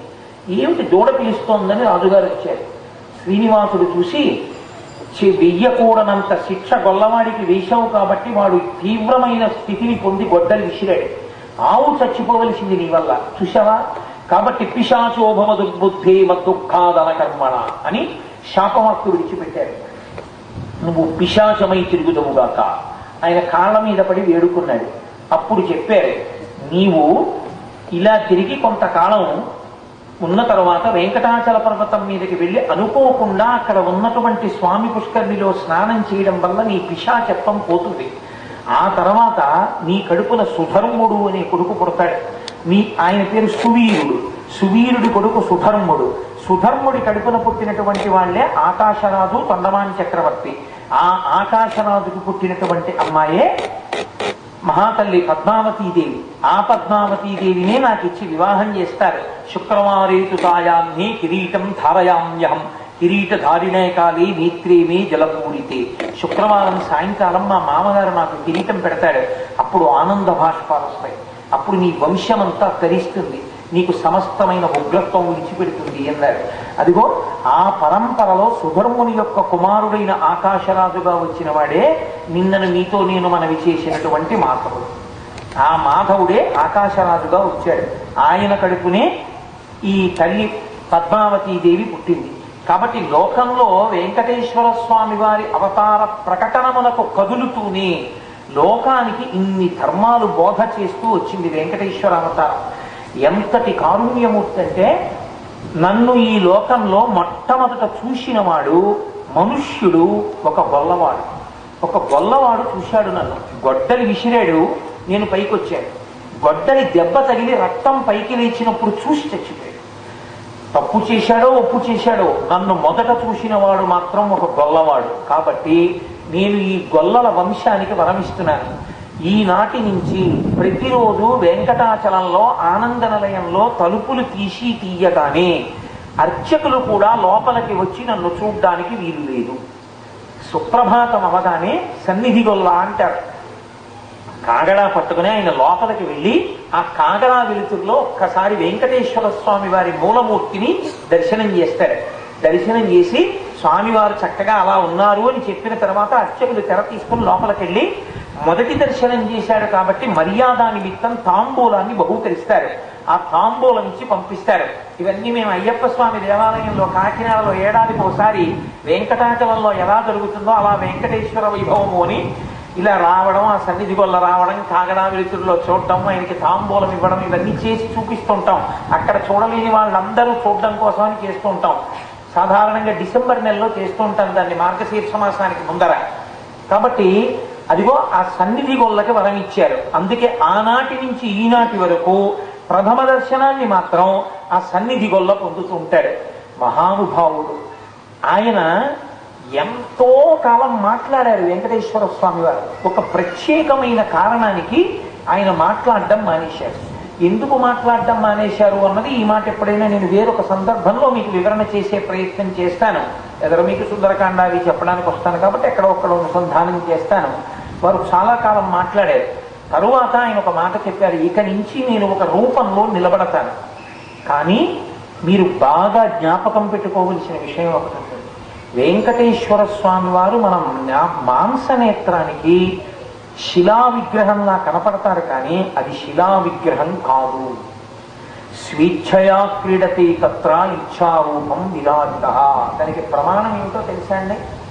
శుక్రవారం నాడు అభిషేకం చేసిన తర్వాత బడలికతో ఆయనకి చెమట పడుతుంది. ఆయన చెమటని ప్లోత వస్త్రము అన్న బట్టతో ఒత్తుతారు. ఒత్తితే ఆయన చెమట తుడిచిన బట్ట గొప్ప సువాసనలతో ఉంటుంది. నేను జనవరిలో అనుకుంటాను వెంకటాచలం వెళ్ళి దర్శనం చేసుకున్నప్పుడు నా మీద గౌరవంతో వాళ్ళు నన్ను తీసుకెళ్లి ఆ ప్లోత వస్త్రాన్ని వాసన చూపించారు. పక్క గదుల్లో ఉంటాయి. ఆ గదిలో ఆ ప్లోత వస్త్రం వాసన చూస్తే గొప్ప సువాసనతో ఉంటుంది. ఇప్పటికీ చెమట పడుతుంది. మీరు నన్ను నమ్మండి, నేను త్రికరణ శుద్ధిగా చెప్తున్నాను. ఇవాళ ఇంత ఎండగా ఉన్న 5 గంటలకి సభ పెట్టినా మీ అందరూ కూర్చుని వచ్చి విన్నారన్న విషయాన్ని వెంకటేశ్వరుడు చూస్తున్నాడు. నేను చెప్పిన దాన్ని మీరు ఇంత భక్తిగా వింటున్నారు అన్న విషయాన్ని వెంకటేశ్వరుడు వింటున్నాడు.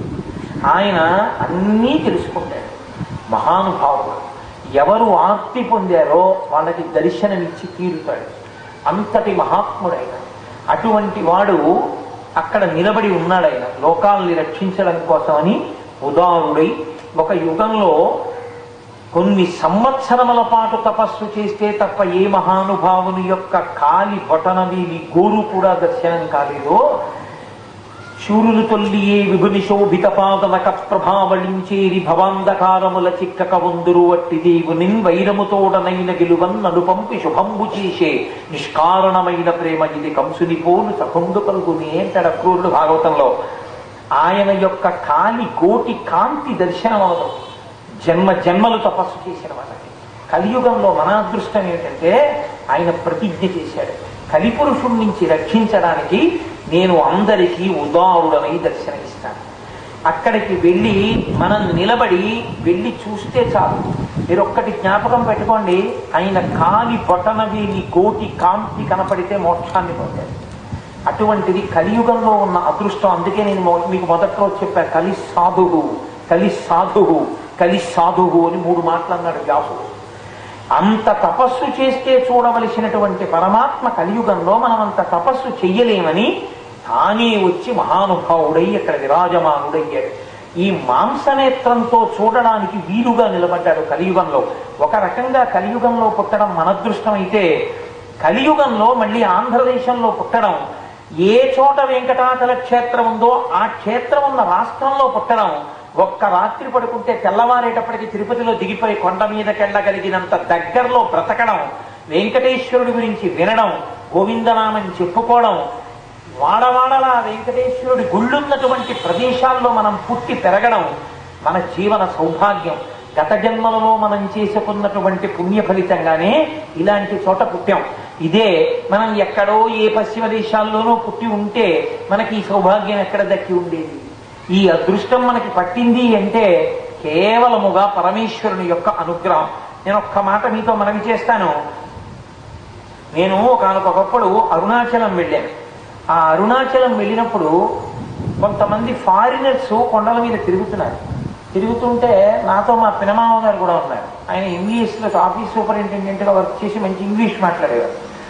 ఆయన ఫారినర్స్ దగ్గరికి వచ్చినప్పుడు వాళ్ళకి షేక్ హ్యాండ్ ఇస్తూ we are from Visakhapatnam, where did you come from అని అడిగితే ఆవిడ షేక్ హ్యాండ్ ఇవ్వకుండా ఆవిడ అంటే I do not want to shake my hand with you. You are the luckiest person that you have born in a country like India and that too a place like Visakhapatnam which is very near to Arunachala. By undertaking one night's journey you will be able to reach Arunachala. But whereas we have born in Canada, in order to come to India we have undergone so many difficulties. We can come once or twice in our entire lifetime, whereas whenever you wish and you can come to Arunachala and seek the blessings of the Lord who is omnipresent and omnipotential. Such a great people you are, so I do not want to shake my hands with you. I want to just salute you and to indicate it on my hand. ఇదో అర్థం కాని వారి సౌలభ్యం కొరకు మీరు అరుణాచలం అంటే పరమ పవిత్రమైనటువంటి పర్వతం ఉన్నటువంటి చోట మీరు భారతదేశంలో జన్మించారు.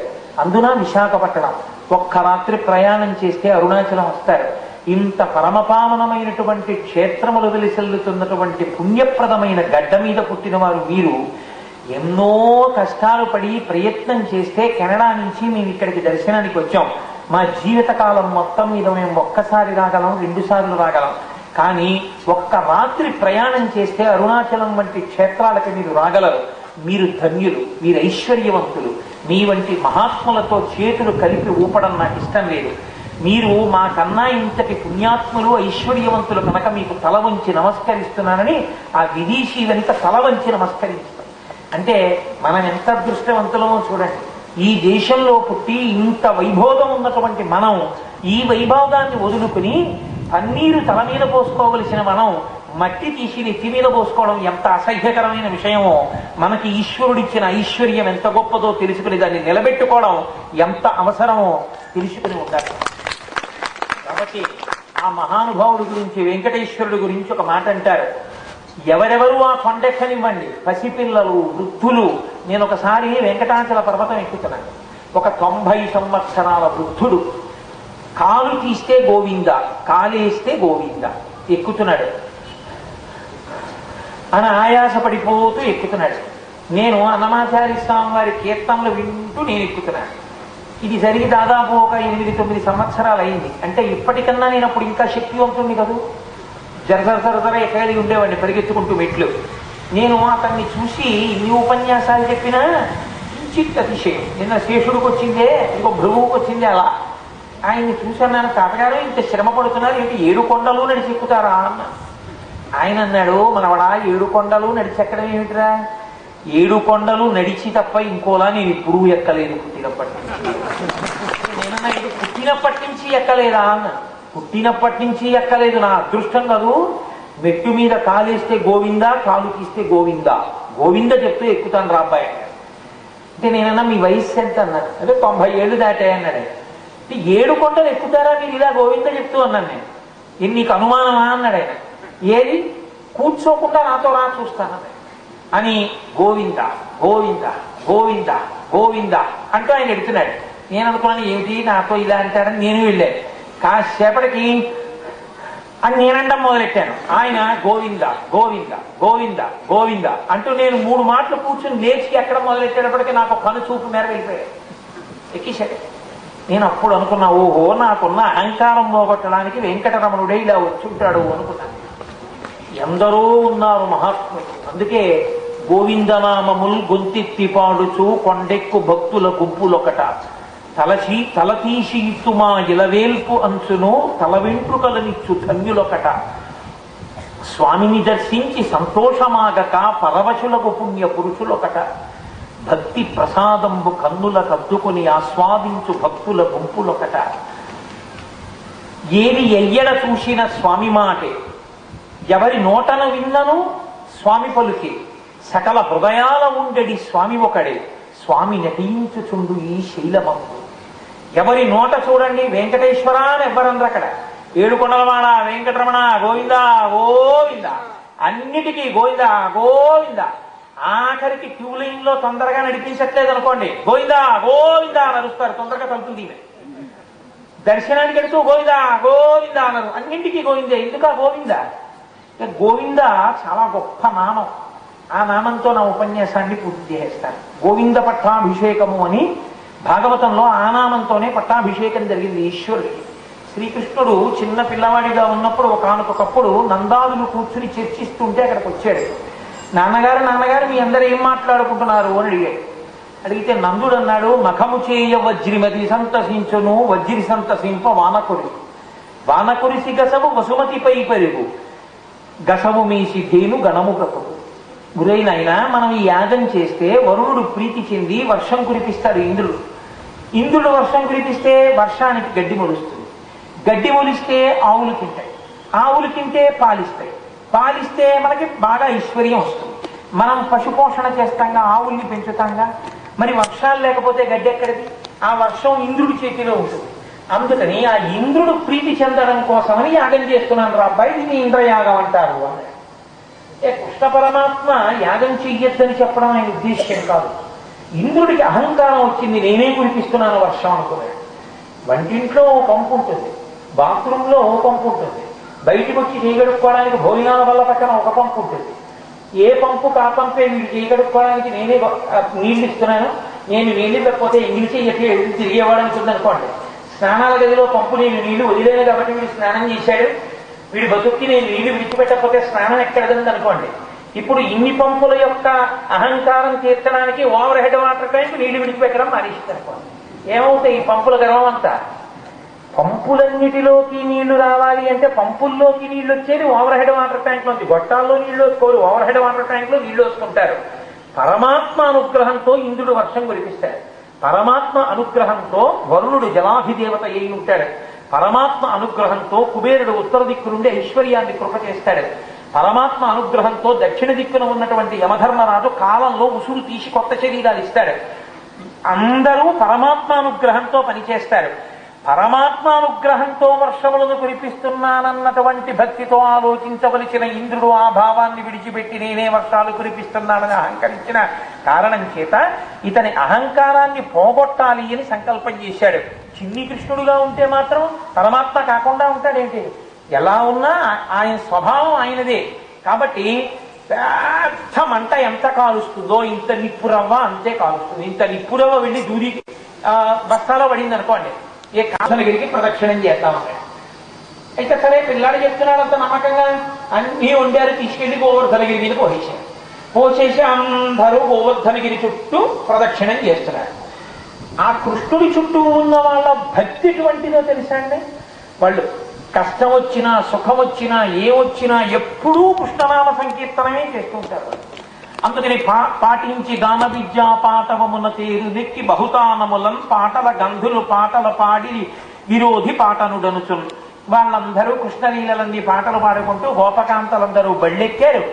ఆ బళ్ళు ఎద్దులు చక్కగా బళ్ళు లాగుతున్నాయి. ఆ వెనకాతల గోపాల బాలురు, ఆ వెనకాతల వృద్ధులైనటువంటి గోపాలురు, ఆ వెనక కృష్ణ పరమాత్మ అందరూ వెడుతున్నారు. కృష్ణుడిని చూస్తే ఆవులకి ఎక్కడలే సంతోషం. కాబట్టి అవన్నీ కూడా చాలా సంతోషపడిపోతూ పొగరెక్కిన మూపురములు తెగగలమా లములు శైల దేహంబులు భూ గగనములు నిండు రంకెలు మిగుల మెడచి దేను గణము మెల్లన నడిచాను. ఆ మూపురములు ఇలా ఇలా ఊగుతుంటే ఆ ఎద్దులు ఆవులు అంబారామాలు చేస్తూ చక్కగా కృష్ణుడి వెనక అవి కూడా ప్రదక్షిణం చేస్తున్నాయి. ఇక్కడ అందరితో కలిసి ప్రదక్షిణం చేస్తున్న కృష్ణుడే గోవర్ధనగిరి మీద గోవర్ధనగిరి అధిష్టాన దేవతా పురుషుడిగా మారిపోయి వీళ్లు పెట్టిన బూర్లు గారులు తింటూ కనబడ్డాడు. ఈయనన్నాడు, చూశారా నీ చెప్పింది నిజమే కదా, వినుడి శైలము కామరూపి మనలను మన్నించు, ఆజ్యాన్నముల్ మనమిప్పించిన ఆహరించు, కలులను భంజింపు, చిత్తంబులో అనుకంపాతిశయంబు చేసమనపై నంచున్ సగోపాలుండై వనజక్షుండు నమస్కరించి గిరికిన్ మందారు మందారుడై. చూశారా అదిగో ఎలా తింటున్నాడో అప్పాలు గారులు, మనం పెట్టినటువంటి నీచన్నం అవన్నీ. మహానుభావుడు ఆయన, ఆయనే మనకి గడ్డిని ఇస్తున్నాడు. ఆ గడ్డినే ఆవులు తింటున్నాయి, తిని పాలిస్తున్నాయి, నమస్కారం చేయండి అన్నాడు. ఇక్కడ ఉన్న కృష్ణుడే అక్కడ గోవర్ధనగిరి మీద అధిష్టాన దేవతా స్వరూపంతో నిలబడి తింటున్నాడు. ఈ కృష్ణుడే అక్కడ ఉన్నటువంటి గోవర్ధనగిరి అధిష్టాన పురుష రూపంలో ఉన్నటువంటి వాడికి నమస్కారం చేస్తున్నాడు. ఒక్క కృష్ణుడే ఇన్నిగా కనబడుతున్నాడు. వీళ్ళందరూ సంతోషంగా ప్రదక్షిణం చేస్తున్నారు. గబగబా వెళ్ళి ఇంద్రుడికి చెప్పారు, ఏమయ్యో నీకు ఇంకా యాగం చెయ్యరట, మానేశారు. మానేసి గోవర్ధనగిరికి యాగం చేస్తారట కృష్ణుడు చెప్పాడు. అందుకని వాళ్ళకి నుంచి నీకు మానేశారన్నారు. ఎక్కడ లేని కోపం వచ్చింది ఇంద్రుడికి. ఉద్యత్ సంపదనమ్మి నందతనయోద్యోగంబునం వెర్రులై మధ్యాగంబు విసర్జనీయమని మర్త్యుల్ బడిన్ మీరు మీ విద్యుద్దల్లులు గప్పి తాడనములను వేధించి గోవుల్ జనుల్ సజ్జో మృత్యువు పొందరాల్ కుర్యుడి శౌర్యం బవార్యంబుగా. మీరు ఇప్పుడే మేఘాలలారా భయంకరమైన మెరుపులతో పిడుగులతో వెళ్ళండి. వాళ్ళు బాగా నేను ఇచ్చినటువంటి ఐశ్వర్యంతో డబ్బు పొంది కొవ్వెక్కి నాకు యాగం మానేశారు. వెళ్లి పిడుగులతో మెరుపులతో పెద్ద పెద్ద వడగళ్ల వానతో ఆవులు జనులు గోవులు అక్కడికక్కడ చచ్చిపోయేటట్టుగా పెద్ద వాన కురిపించారు. పెరుగులు నేతులు త్రావి క్రొవ్వి భువి నాభీరులు పదాభీరులై గిరి సంఘాత కఠోర పత్రదలన క్రీడా సమారంభ దుర్భరితంబోడిధరు పురంధరు నను పాటించి పూజింపక గిరికిని పూజలు చేసిపోయినదిపో కృష్ణుడు ప్రేరేపక. ఎవరో గొల్లపిల్లాడు ఓ కృష్ణుడు చెప్పాడా, వాళ్ళు యాగం చేస్తారా? పెరుగు నెయ్యి తాగి బాగా కొవ్వారు గోపాల బాలురు. వాళ్ళు అటువంటి యాగం చేస్తారా? వెళ్ళి బ్రహ్మాండమైన వర్షం కురిపించి గోపాల బాలుని ఆవుల్ని చంపేయండి. అంతే, వచ్చేసాయి మేఘాలు. కటిక చీకటి అయిపోయింది. విరుపులు, పెద్ద పెద్ద వడగళ్లవాన, ఎక్కడి వాళ్ళకి అక్కడ దెబ్బలు తగులుతున్నాయి. చిత్రం ఏమిటంటే వాళ్ళు అప్పటిదాకా కృష్ణ జై అని, ఇప్పుడు కృష్ణ నువ్వు కొత్తగా యాగం మొదలెట్టావు, దానివల్ల చూసావా ఎంత ప్రమాదం వచ్చిందో అని కృష్ణుడిని విమర్శించారు. కష్టం వచ్చినా సుఖం వచ్చినా వాళ్ళు కృష్ణుడికే చెప్పుకుంటారు. ఈ ఉరుములు ఈ మెరుపులు ఈ యశనుల ఘోషములను ఈ జలధారలు నియానము నిరుంగము కుయాళింపగదయ్య గుణరత్ననిధి. కృష్ణ ఎప్పుడూ మేము ఇటువంటి వాన చూడలేదు. ఏమిటి ఉరుములేమిటి, మెరుపులేమిటి, పిడుగులేమిటి, ఈ వర్షం ఏమిటి, కృష్ణ మమ్మల్ని రక్షించు అన్నారు. అంటే ఎంత పిల్లాడండి, 8 ఏళ్ల పిల్లాడు కృష్ణుడప్పుడు. ఆయన ఒరే నేనెక్కడి నుంచి రక్షిస్తాను రా అనలేదు. లేకపోతే రండి మనందరం అదిగో పెద్ద భవంతుందా భవంతులో దూరిపోదామని లేదు. ఎంత హేళగా పక్కనే ఉన్నటువంటి గోవర్ధనగిరి పర్వతాన్ని పైకెత్తాడంటే బాలుండాడుచునాథ పత్రమని సంభావించి పూగుత్తి కెంగేలం దాల్చిన లీలలేనగవుతో కృష్ణుండు తానం మహాశైలం మన్వలకేల దాల్చి విపుల ఛత్రమ్ముగా పట్టే తద్భీలాభ్రచ్యుత దుశ్శిలాచకిత గోపీ గోప గోపంతికి. ఆడుకుంటూ ఆడుకుంటూ అలా పరిగెడుతున్నటువంటి పిల్లవాడు అక్కడే పూసినటువంటి ఓ చెంగల్వ పువ్వుని ఇలా గిల్లేసినట్టు అక్కడే ఉన్న గోవర్ధనగిరిని అలా పైకి లేపి తన కుడి చేతి చిటికిని వేలి మీద ఇలా పట్టుకుని త్రిభంగి ఈ కాలు మీద వేసుకుని నడుము మీద ఇలా చెయ్యి పెట్టుకుని హేళగా ఇలా నిలబడ్డాడు. అంతే. ఈ గోపాల బాలురు గోపకాంతలు ఆవులు దూడలు అన్ని ఆయన దగ్గరికి వచ్చేసాయి. మీరు కొన్ని చోట్ల చూస్తారు చిత్రపటాలు. అలా నిలబడినటువంటి కృష్ణుడు ఒక కాలు ఇలా అరికాలు పైకెత్తి పెడితే ఆవు దూడ సంతోషంగా ఆయన అరికాలు నాకుతుంటే ఇలా పట్టుకున్నాడు.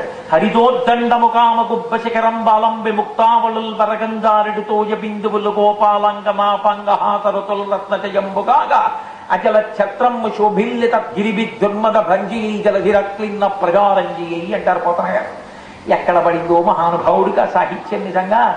ఆ కవనం ఆయన ఇలా ఎత్తి పట్టుకుంటే అది గొడుగు కర్రలా ఉందిట, ఆయన చెయ్యి పైన బట్టలా ఉందిట ఆ కొండ. దాని నుంచి పడుతున్నటువంటి వర్షధారలు ముత్యాల సరాలలా ఉన్నాయిట.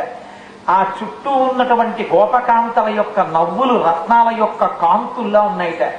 7 రాత్రులు 7 పగళ్ళు కొండ ఎత్తి పట్టుకున్నాడు. చాలా మంది లోపలికి వచ్చేశారు. కానీ కొంతమంది వృద్ధులు ఈ పిల్లవాడిని నమ్మి లోపలికెళ్ళి నించుంటే ఈ పిల్లవాడు కొంతసేపు పట్టుకుని బాబోయ్ నేను ఇంకా కొండ పట్టుకోలేనని వదిలేస్తే ఇక మన శవానికి కూడా ఆ చూకి దొరకదు. బయట నించుంటే కాళ్ళు చేతులు విరుగుతాయి, వర్షం ఆగిపోతుందని బయట నిలబడిపోయారు. ఆ అవతారంలో మహానుభావుడు కొండ ఎత్తినప్పుడు ఆయన బతిమాలాడు. ఆయనే అన్నాడు, బాలుండి ఇతడు కొండ దొడ్డది మహాభారంబు శైలింపగాదాలండోజని దీని కింద నిలువంచింతింపగా బోలదు ఈ శైలాంబోనిది జంతు సంయుత ధరా చక్రంబు పైపడ్డ నాకేలల్లాడదు బంధులారనిలుడి కిందన్ ప్రమోదంబునన్. రాని వాళ్ళని కృతజ్ఞులారా అనలేదైనా. బంధువులారా అని పిలిచాడు. ఓ బంధువులారా, బాలుండీతడు కొండదొడ్డది మహాభారంబు సైరింపగాదాలండో అని దీని కింద నిలువంచింతింపగా బోలదు ఈ శైలాంబోనిది జంతు సంయుత ధరా చక్రంబు పైబడ్డ నాకేలవ్వా. ఈ కొండ పిల్లవాడు పట్టుకున్నాడు పడేస్తాడనుకుంటున్నారేమో, సమస్త బ్రహ్మాండములు వచ్చి ఈ కొండ మీద పడిపోయిన కొండ విడిచిపెట్టాను, నన్ను నమ్మండి, లోపలికి రండి అని ఆయన బతిమాలుకున్నాడు. బతిమాలుకుంటే వీళ్ళందరూ లోపలికి వెళ్ళారు. 7 రాత్రులు 7 పగళ్ళు కొండ అలాగే ఎత్తి పట్టుకున్నాడు. ఎంత వర్షం కురిసినా ఒక్క గోపాల బాలుడు, ఒక ఆవు, ఒక దూడ మరణించదు. ఇది విన్నాడు ఇంద్రుడు. ఆశ్చర్యపోయాడు, ఇది ఎలా జరిగిందన్నాడు. ఓరి పిచ్చివాడా, నీకు ఈ పదవినిచ్చిన వాడెవరో ఆ పరబ్రహ్మమే కృష్ణ పరమాత్మగా నడుస్తోంది లోకంలో, ఇది తెలియక నువ్వు ఆయనని ఏదో పెద్ద నిగ్రహించగలదనుకుని వర్షం కురిపించావన్నాడు. అప్పుడు పరుగున వెళ్ళి ఆయనకి క్షమార్పణ చెప్పాడు. 7 రాత్రులు 7 పగళ్ళు వాళ్ళకి ఆకలి దప్పిక లేకుండా తన చూపులతో పోషించాడు. దాన్ని మీనాక్షి తత్వం అంటారు. చేప తన పిల్లల్ని చూపులతో పోషించినట్టు పోషించాడు.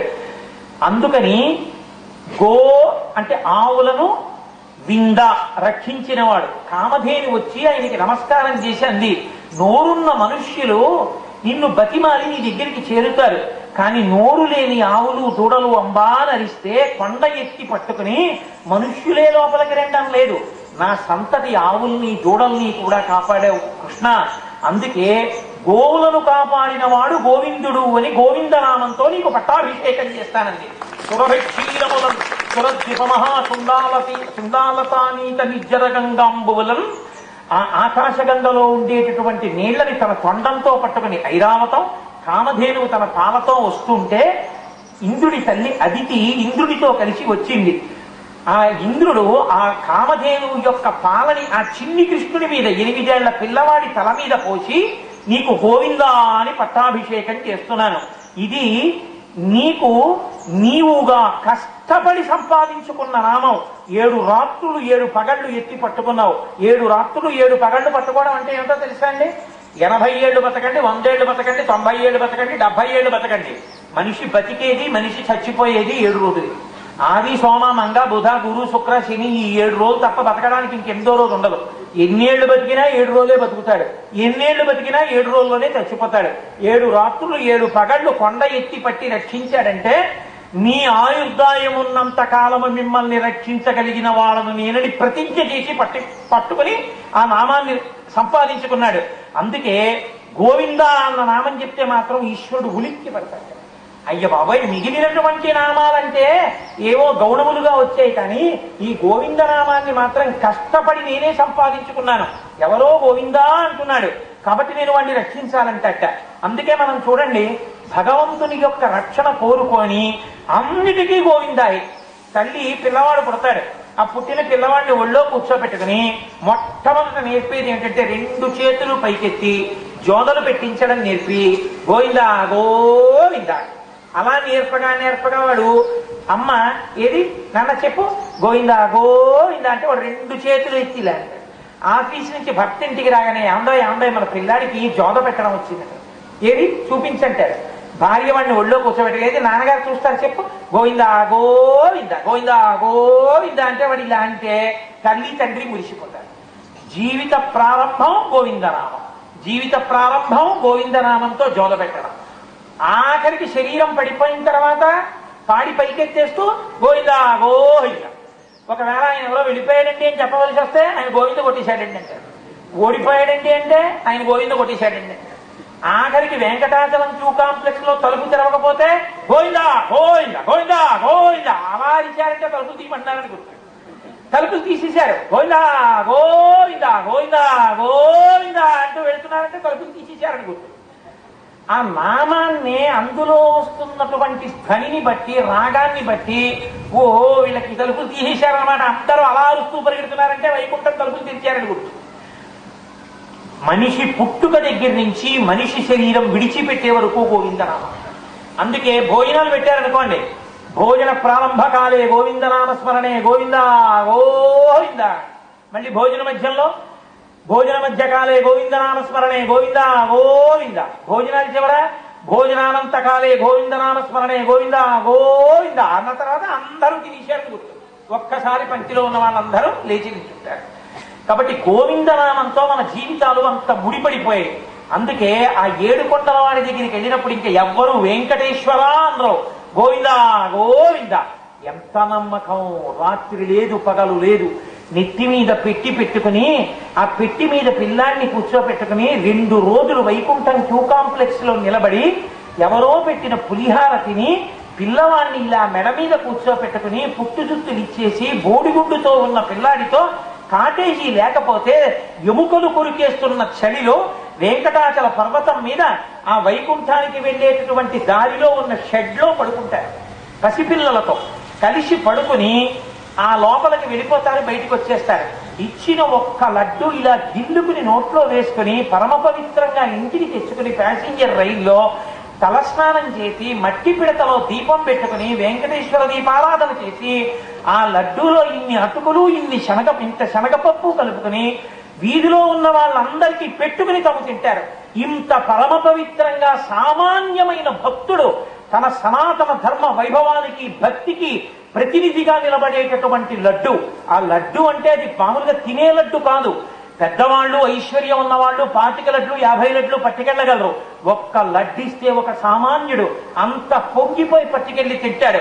అటువంటి లడ్డూ ధర నిర్ణయించడానికి, లడ్డూ ధర పెంచడానికి పాలక మండళ్ళు ఉంటే అంతకన్నా ఘోరమైన అన్యాయం లోకంలో ఇంకోటి లేదు. సామాన్య మానవుడికి ఆ లడ్డు అందించడానికి ఉండాలి పాలక మండలి. వాళ్ళు కార్లలో జరగడానికి, వాళ్ళు విమానాల్లో జరగడానికి డబ్బు వాడుకుని సామాన్యుడికి లడ్డు అందించడానికి ధర పెంచి లడ్డు ఇవ్వకపోతే పరమేశ్వరుడు కూడా వాళ్ళని క్షమించడు వచ్చే జన్మల్లో. ఆ లడ్డుకి అంత ప్రాశస్త్యం ఉంది. సామాన్యుని యొక్క భక్తికి పరాకాష్ట వెంకటేశ్వరుని యొక్క ప్రసాదం అంటే. అందుకే ఆబాల గోపాలం మీరు చూడండి, వెంకటేశ్వర స్వామి లడ్డు ఇచ్చారంటే భక్తి ప్రసాదంబు కన్నుల కద్దుకొని ఆస్వాదించు భక్తుల గుంపులొకట. అబ్బా ఏమి వెంకటాచలం లడ్డండి అని పొంగిపోయి నోట్లో వేసుకున్న లడ్డు తినేస్తారు. అంత గొప్ప స్వామి.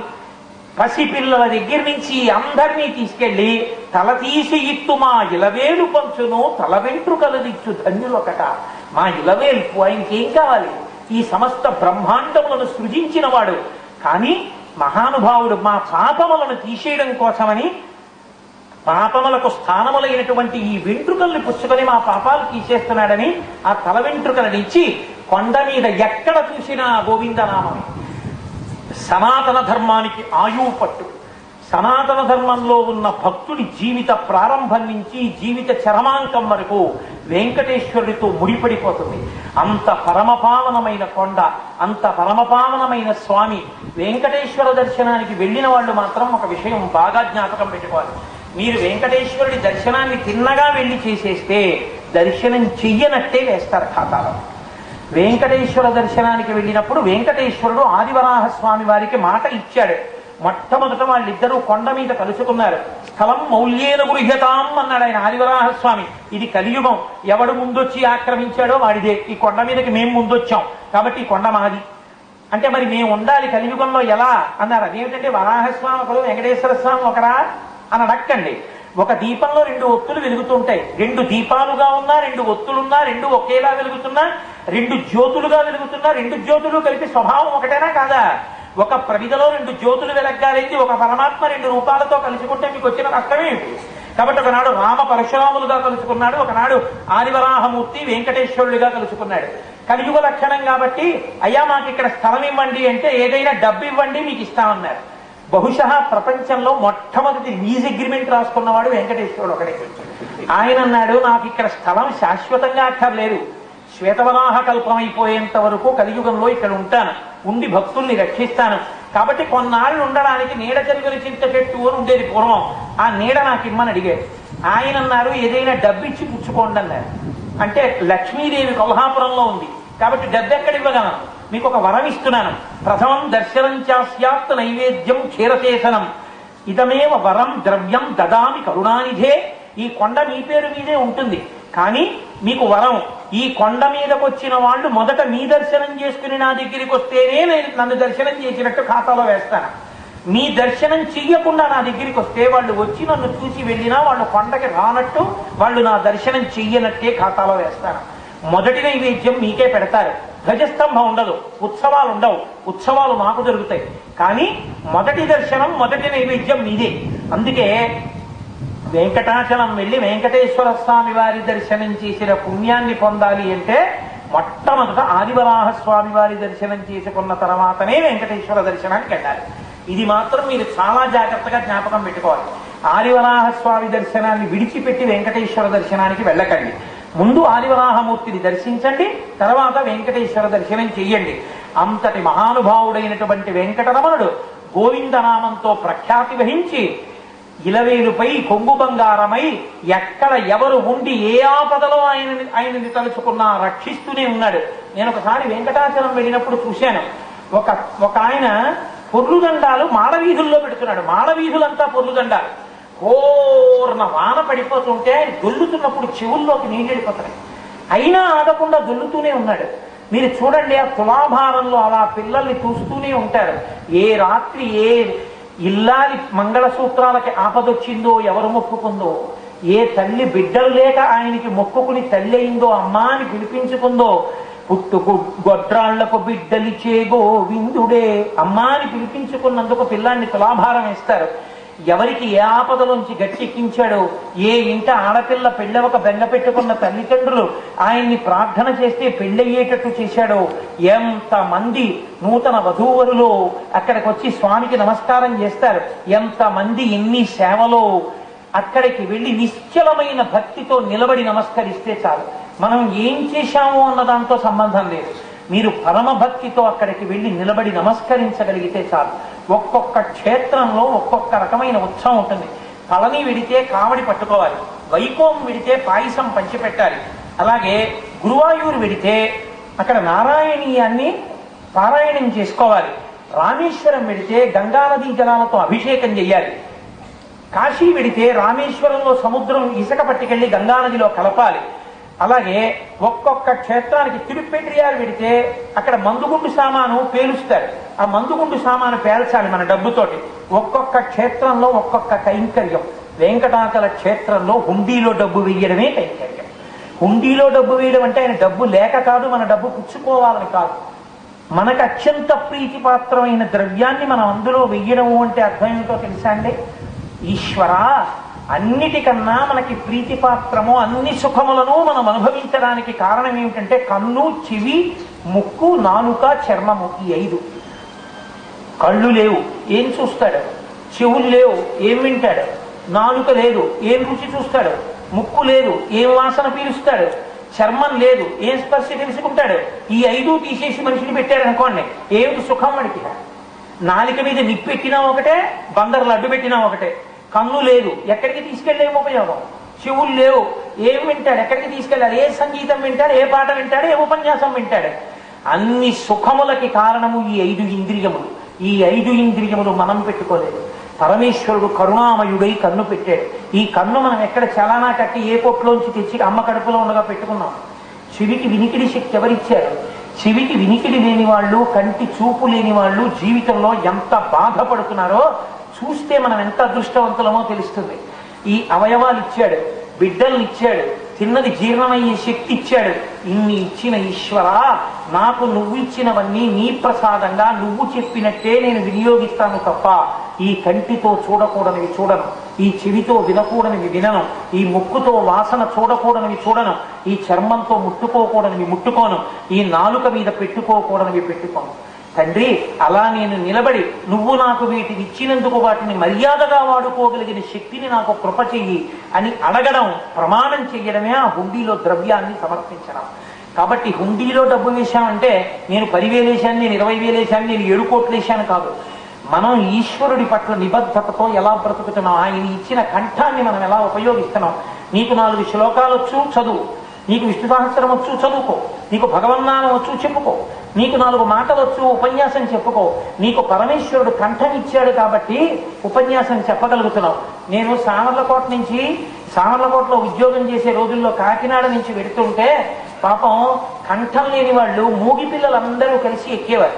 ఎక్కితే కండక్టర్ వచ్చి వాళ్ళతో రోజు నేను వాళ్ళు ఏదో ఓ బస్సు ఎక్కేవాళ్ళం, సామర్లకోట వైపు నుంచి ఎక్కే బస్సు. రోజు ఒక్క బస్సు ఏకంగా ఓ రోజు ఏలేశ్వరం బస్సు, ఓ రోజు జగ్గంపేట బస్సు, ఓ రోజు రాజమండ్రి బస్సు, ఓ రోజు కాకవరం బస్సు, అన్ని సామర్లకోట నుంచే పెడతాయి. రోజు ఒక కండక్టరే తగలడగా ఆ కండక్టర్ వచ్చి అందరినీ అడిగినట్టే వీళ్ళని ఎక్కడికనేవాడు. అది 20 రూపాయల కాగితం ఇచ్చి సామర్లకోటకి టిక్కెట్ ఇవ్వండి అనాలి. కంఠం ఏది అనలేడు. అందరూ సామర్లకోటకి టిక్కెట్ ఇవ్వండి అని పుచ్చుకుంటే పాపం అనడం రాక అంటే రైల్వే స్టేషన్ ఉన్నటువంటి ప్రదేశం. మొట్టమొదటి వచ్చే railway station Samarlakota. Conductor Samarlakota అంటే సాధారణంగా మూగి వాళ్ళకి శివుడు కూడా ఉంటుంది. పెదవుల కదలికని బట్టి అవుననేవాడు. ఇన్ని అంతే. 5 టిక్కెట్లు ఇస్తే చిల్లర చూసుకుని పెట్టుకునేవాడు. కొంతమంది కళ్ళు లేని వాళ్ళు ఇలా నాణ్యాన్ని ఇలా తడిమి 5 రూపాయల కాగితం ఇలా 2 రూపాయలు 7 రూపాయలు టికెట్ ఇచ్చారు. నాకు అప్పుడు అనిపించే, అయ్య బాబోయ్ ఇన్ని ఈశ్వరుడు ఇచ్చాక ఇంకా ఇవ్వలేదనడం కృతజ్ఞత. నిజంగా ఈశ్వరుడు నాకు ఎంత ఐశ్వర్యం ఇచ్చాడు, కళ్ళిచ్చాడు, చెవులిచ్చాడు, ముక్కిచ్చాడు, కంఠం ఇచ్చాడు. ఈశ్వరుడు ఇన్నిస్తే, ఈ కంఠం ఇస్తే ఆయన ఇచ్చిన కంఠంతో ఆయన గురించి 4 మాటలు చెప్పి 24 గంటల్లో 22 గంటలు నా ఇష్టం వచ్చినవన్నీ మాట్లాడుకుని నేను సంతోషపడ్డా. 2 గంటలు నా స్వామి గురించి చెప్తే దానికి వెల కట్టి నేను సత్కారం చేయించుకోనా, దానికి డబ్బులు ఇచ్చుకోనా? అందుకే నా జన్మలో ఇప్పటి వరకు పరమేశ్వరానుగ్రహంగా ఏ ఉపన్యాసం దగ్గర నేను పావలా కాసు పుచ్చుకోలేదు. అది నేను భరించాను అన్న తృప్తి కోసం చెప్పుకున్నాను. నా కోరిక అంటూ ఉంటే నా జీవితంలో ఒక్కటే, నేను బ్రతికున్నంత కాలం ఇలా పరమేశ్వరుడు గురించి చెప్పుకోగలిగితే చాలు. ఎవరినో ఉద్ధరించడానికి నేను చెప్పానని నేను ఎప్పుడు అనుకోలేదు. ఇవాళ తెల్లవారింది, ఇవాళ చీకటి పడింది. ఈ రోజు మొత్తం మీద 1 గంటన్నరో 2 గంటలో పరమేశ్వరుడు గురించి చెప్పుకున్నాను చాలు. ఈశ్వరుడు నాకు కంఠం ఇచ్చినందుకు నేను ఆయనకి కైంకర్యం చేసుకున్నాను అని చెప్పుకున్నాను. కాబట్టి నాకు ఆ తృప్తి. మంచి శ్రోతలు, మంచి ఊరు, మంచి భక్తి తత్పరులు, చక్కటి డాక్టర్ గారి దంపతులు, లక్ష్మీనారాయణులు లాంటి దంపతులు. బహుశా నేను ఇంత ప్రీతి పొందేసింది 3 రోజుల్లో ఏ ఊరు లేదు. ప్రత్యేకించి నా అభిమానం తక్కెట పెడితే ఇలా ఒరిగిపోయిందా పిల్లలకి. కాబట్టి నేను చాలా తొందరలోనే మళ్ళీ తప్పకుండా నేను ఇంకా 2010 సంవత్సరంలో ఎవ్వరికీ ఒక్క డేట్ కూడా ఇవ్వడానికి సిద్ధంగా లేను. ఎవ్వరికీ ఇవ్వట్లేదు. పెద్ద పెద్ద రికమెండేషన్లు చేయించిన వాళ్ళకి నేను ఇవ్వలేదు.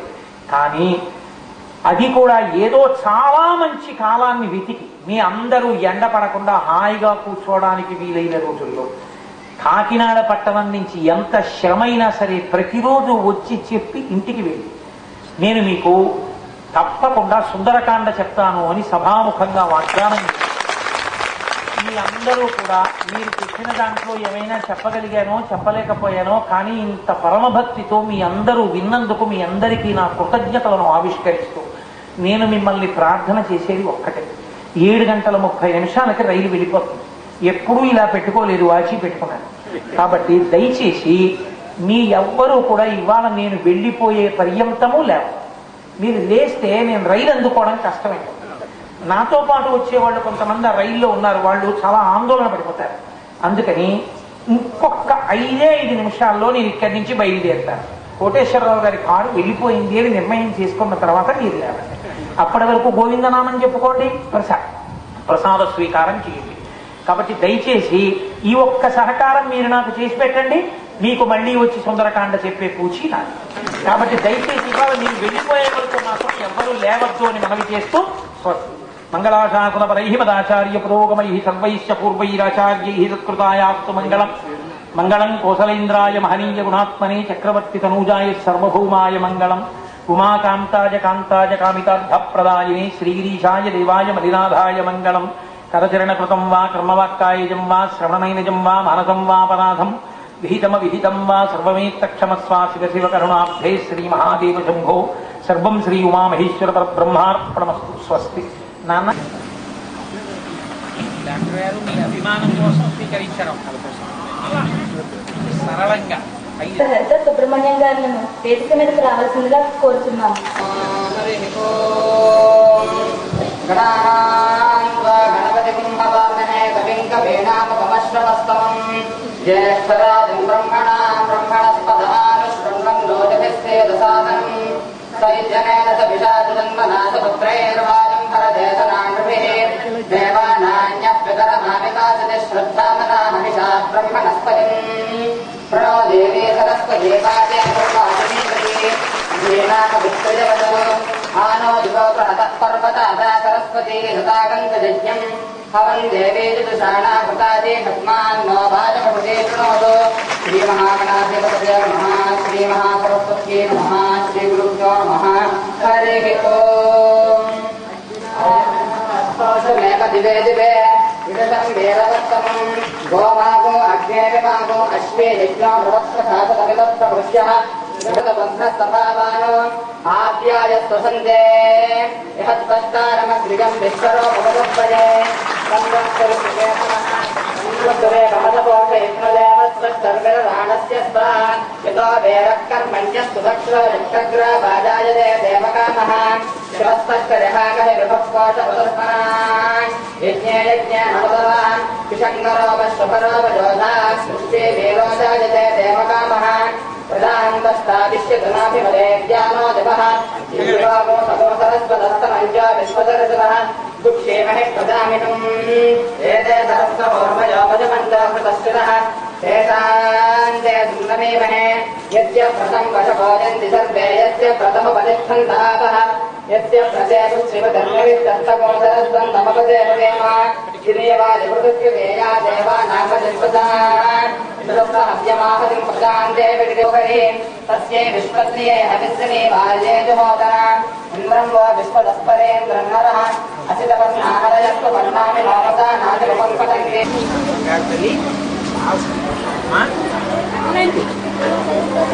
itu aja itu చాలా సంతోషం నాన్న, చాలా సంతోషం. ఈ మాట మళ్ళీ వస్తానుగా, వచ్చినప్పుడు మీ అందరినీ కలుస్తాను రూట్ కూడా అయితే నాన్న. అలాగే పెట్టేయండి, అలాగే పెట్టేయండి. ఏంటంటే తనకి అలాగే పెట్టేయండి. ఓ చాలా సంతోషం, బంగారు తల్లి మళ్ళీ వస్తాం. ఏమ్మా చక్కగా మీరు అలా ఆరోగ్యంగా ఆనందంగా ఉండండి.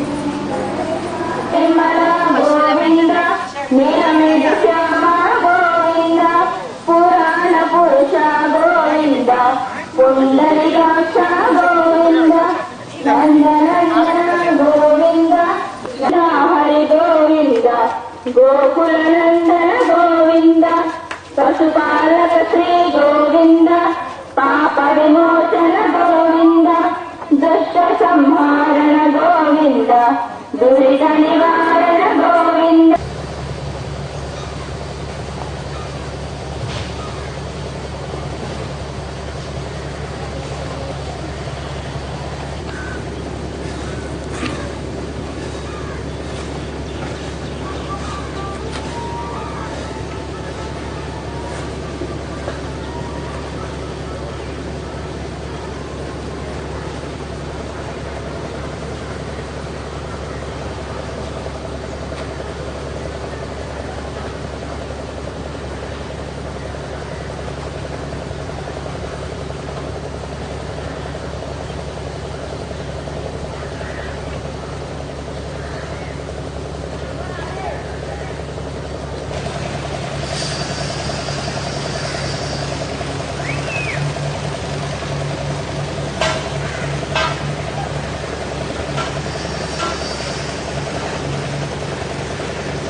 ఆటోమేటిక్గా వస్తుంది రాజకీయ కంపెనీ స్టార్ట్ చేస్తుంటే వచ్చిన ఖరాబ్ చేస్తాను.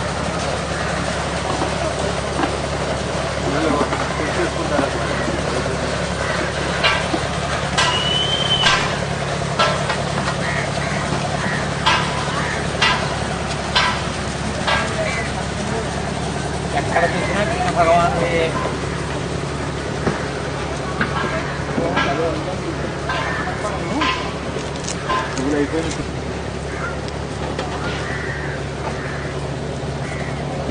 సో తప్ప అవును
ఇదేనండి సింహాసనాన్ని రోజు చక్కగా అర్చన చేసి వస్తే ఆ శక్తి వేరు, ఆ దీక్ష ఆ తేజస్సు వేరు. అందుకని అన్నమాట రాత్రి వెళ్ళిపోతాను కొంచెం శ్రమైన నియమబద్ధంగా చెయ్యాలి.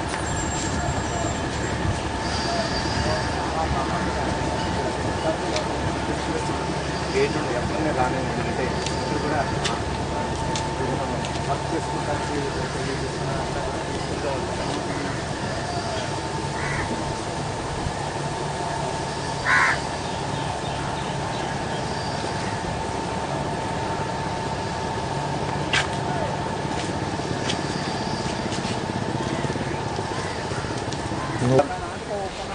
అదిగో అందుకనే నేను వీడియో పెట్టుకుని ఇద్దరు ఊగితే తీయాలని పక్కలేదు.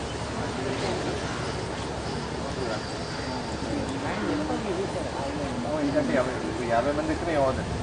కాకినాడ పోర్ట్ నుంచి తెప్పించారు, షిప్లో వాడతారు.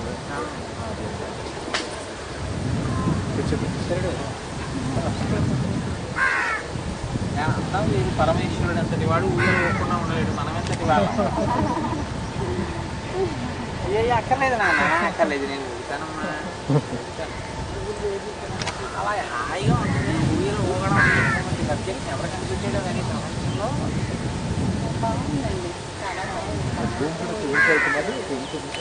ఈ శీతాకాలం అయితే ఈశ్వరి అసలు ఇంకా ఎంత ప్లెజెంట్గా ఉంటుందో. ఏమో కాయలు ఏం లేవు, జాంకాయలు తినేసి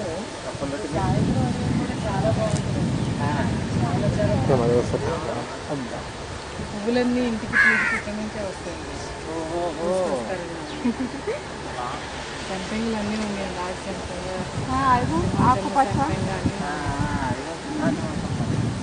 ఏమి హిమదేవి చెప్పండి.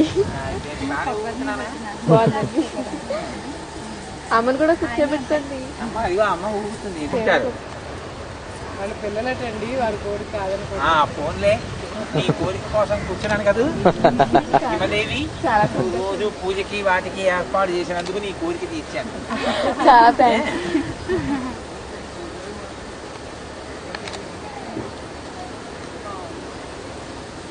ఈశ్వరుని విజయాలు చూస్తే ఎక్కడ మా పిల్లల్ని చిన్నతనంలో పార్టీ తీసుకెళ్తే ఇది చిన్న పిల్లల కోసమే అన్న చోట చీకటి పట్టాకన్నా ఊగొచ్చేసేది. చాలా మంచి ఎంటర్టైన్లో తీసుకొచ్చాడు. రంగు ఏదో సువాసనలు కాళ్ళకి పట్టుకు రాస్తున్నట్టు ఉన్నాయి.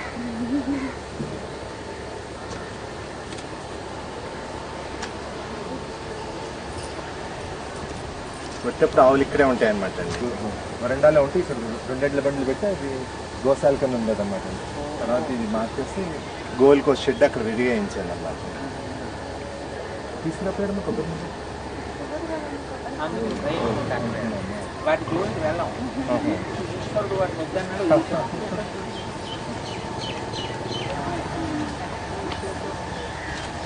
ఇంకా 30 చెట్లు ఉన్నాయి, అవి ఒక్క చెట్లు అండి. ఇది వెదురు కొత్త చెట్టు పుడుచున్నట్టు. అవునండి, పక్క నుంచి వస్తూ ఉంటాయండి అవి. అలాగ ఒకటి ఇప్పుడు అది నెక్స్ట్ పెరుగుతుంది. అవునండి, ఇక్కడ వచ్చేస్తాయి. అవన్నీ కొంచెం పాతకి ఎక్కువ అయిపోతే కొన్ని కట్ చేస్తాను. విద్యుడు ఫ్రూట్గా వాటిని పుట్టినకి చాలా ఇష్టం.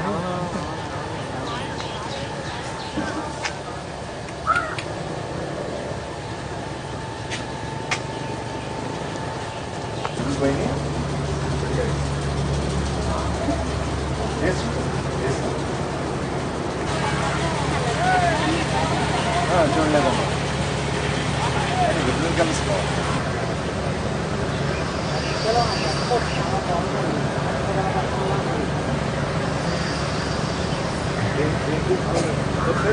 అందరూ ఒకసారి రండి, ఎలా వెళ్ళిపోతుంది అందరూ ఇక్కడ ఉంది. సరే నమస్కారం చెప్తూ వెళ్ళి తొందరగా వచ్చి వెళ్ళిపోతారు.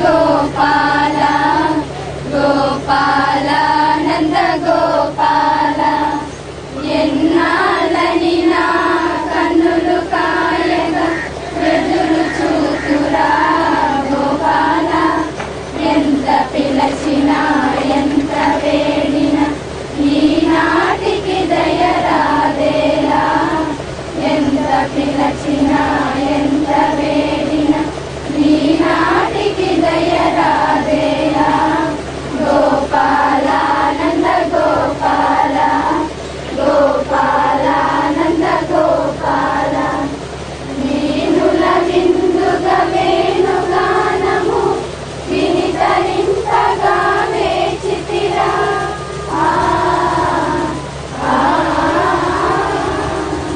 వీణుల విందుగా వేణుగానము వినితరింపగా వేచితిరా వేచి వేచి వెన్న ముద్దవలె కరగిపోయేరా నా బ్రతుకు కరగిపోయేరా నా బ్రతుకు ఎన్నాళ్ళని నా కన్నులు కాయగా ఎదురు చూతురా గోపాల ఎంత పిలచినా ఎంత వేడినా ఈనాటికి దయరాదేలా ఎంత పిలచినా ఎంత వేడినా ఈనాటికి దయరాదేలా గోపాల నంద గోపాల గోపాల నంద గోపాల వెన్న మీ గడలు జున్ను పాలకు ఏమి కొరతరా మన ఇంట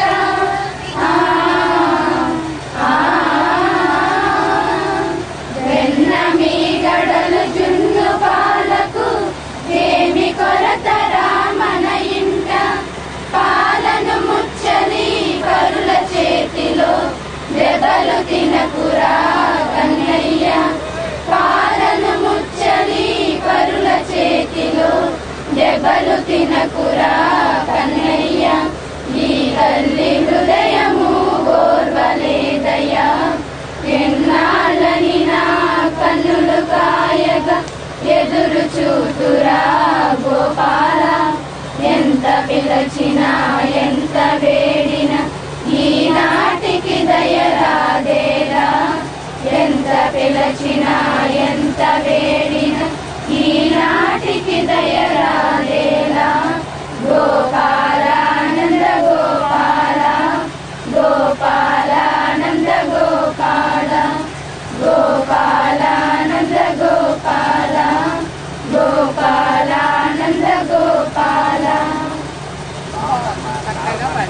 చక్కగా పాడారు ఏకకంఠంగా.